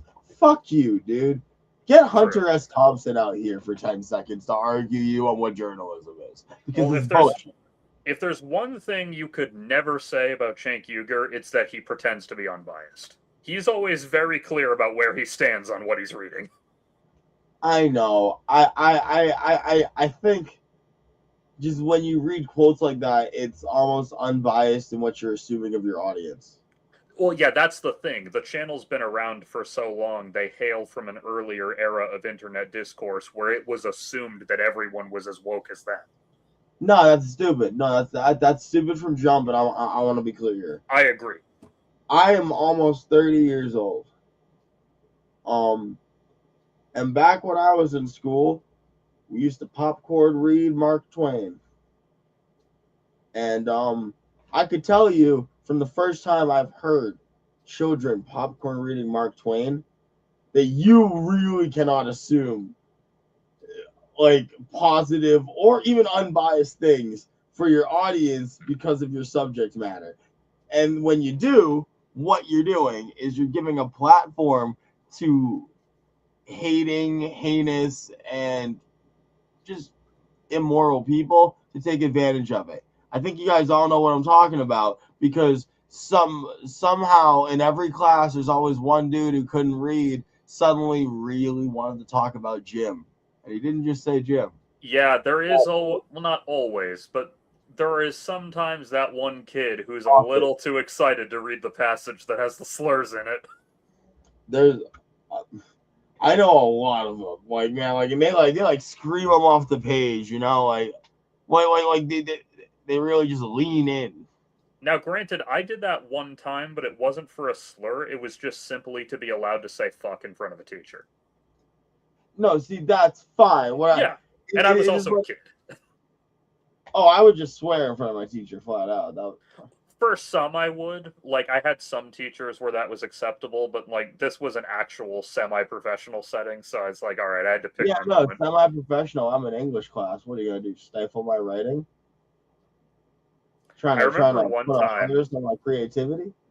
I'll tell this story before we go. So, I had this friend in high school named Zach who was Mormon, but he fucking hated being Mormon. Like he was one of the drop it the second I leave the house at 18 type of people.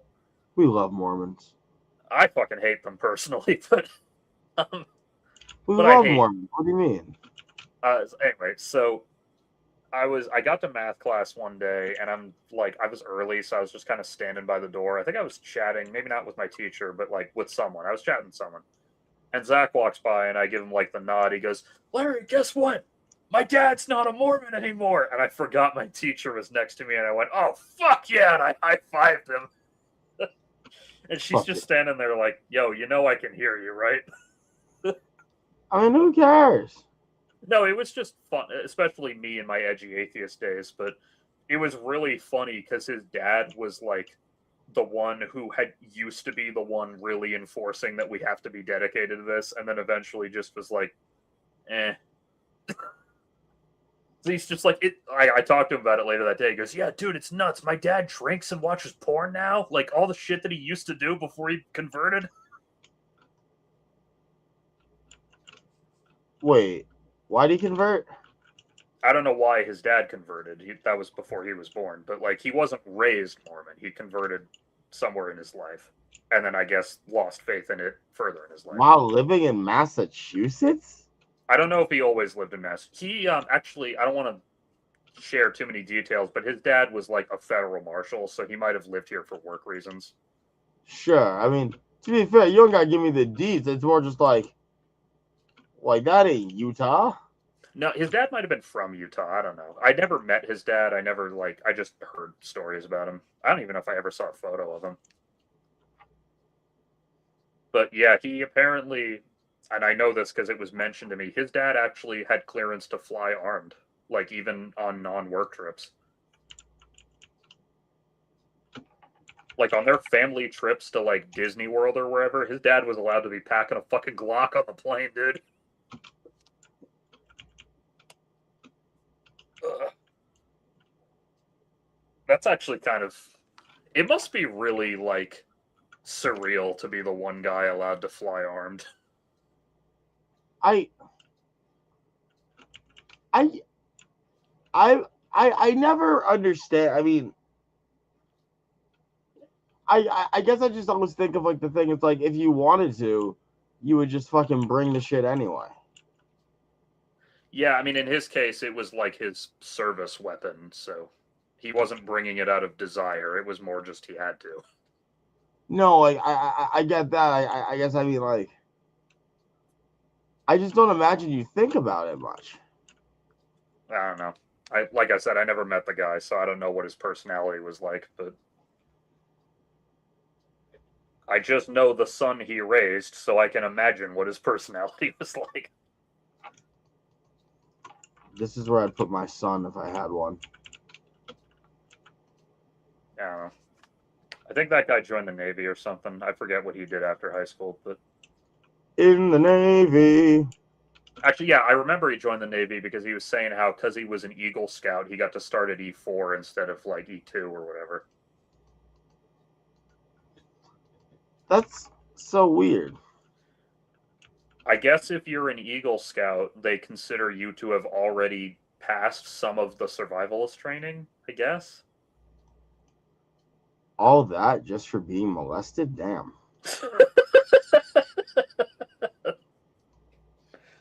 I don't know for sure that happened, but it's not impossible.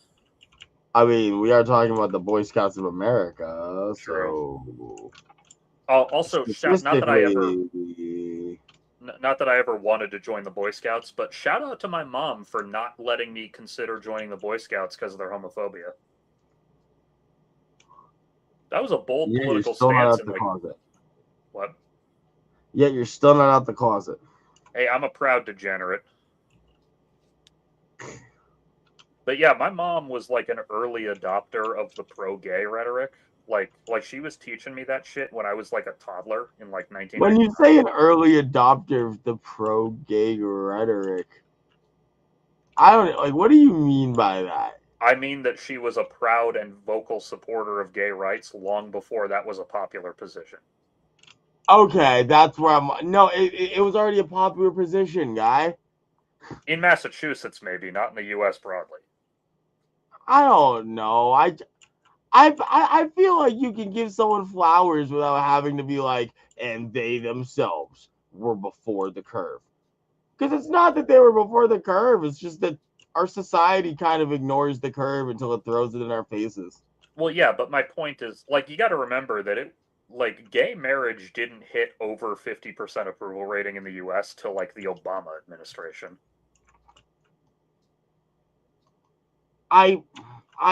What do you think those polls are taken off of? Well, yeah, granted, polling methodology's got a problem, but my point is that my mom was pro-gay before it was cool. My mom See, is and that's where I'm like, you can just be like, my mom's pro-gay. Stop trying to be a she hipster is. But about my your point, mom being pro-gay. the reason it's relevant to me is because I didn't grow up homophobic the way that a lot of kids I knew did. I didn't have to learn as an adult to not be homophobic. My mom actually did me a tremendous service on that front, I gotta say. I was non-homophobic before they paid me to be non-homophobic. I mean, that is true. I just like the way it feels. I've been sucking dick since long before they ever paid me to suck a dick. I just like the way it tastes. Actually, my great grandma, her funeral was because of when she died. Her funeral was the exact same day as the first day that gay marriage was legal in Massachusetts. So it took us, like, I shit you not, 2.5 hours to drive a 1 hour drive because every fucking gay guy's car in the entire country was in Massachusetts. Dog, they were making pilgrimages. Oh yeah, like it. I was only like 6, so I don't remember it too well. But like, my fucking god, the traffic. Which is good. We're not complaining. It's just that we happened to actually need to be somewhere that day. That's mad funny. The one day you have to actually be there. Well, we had to drive a little bit far too because she lived in Peabody, which was not close to where we lived. This one was something of a queer trip. Anyway, the point is, shout out to my mom for being ahead of the curve on civil rights issues. Good for her. I just like the way it feels. Yeah. Now she goes on TikTok and argues with transphobes all day. It's awesome. Mom, I support you. Don't worry. I don't think it has to be hipster for you to be cool. Oh, I don't think it has to be either. I just appreciate it more for the fact that she was like, she didn't have to be fucking dragged into it kicking and screaming like everyone else.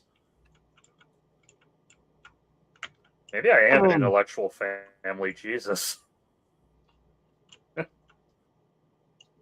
My fucking grandma, dude. That's like, do you hear yourself with the goddamn like you can't have both sides of the coin, my boy.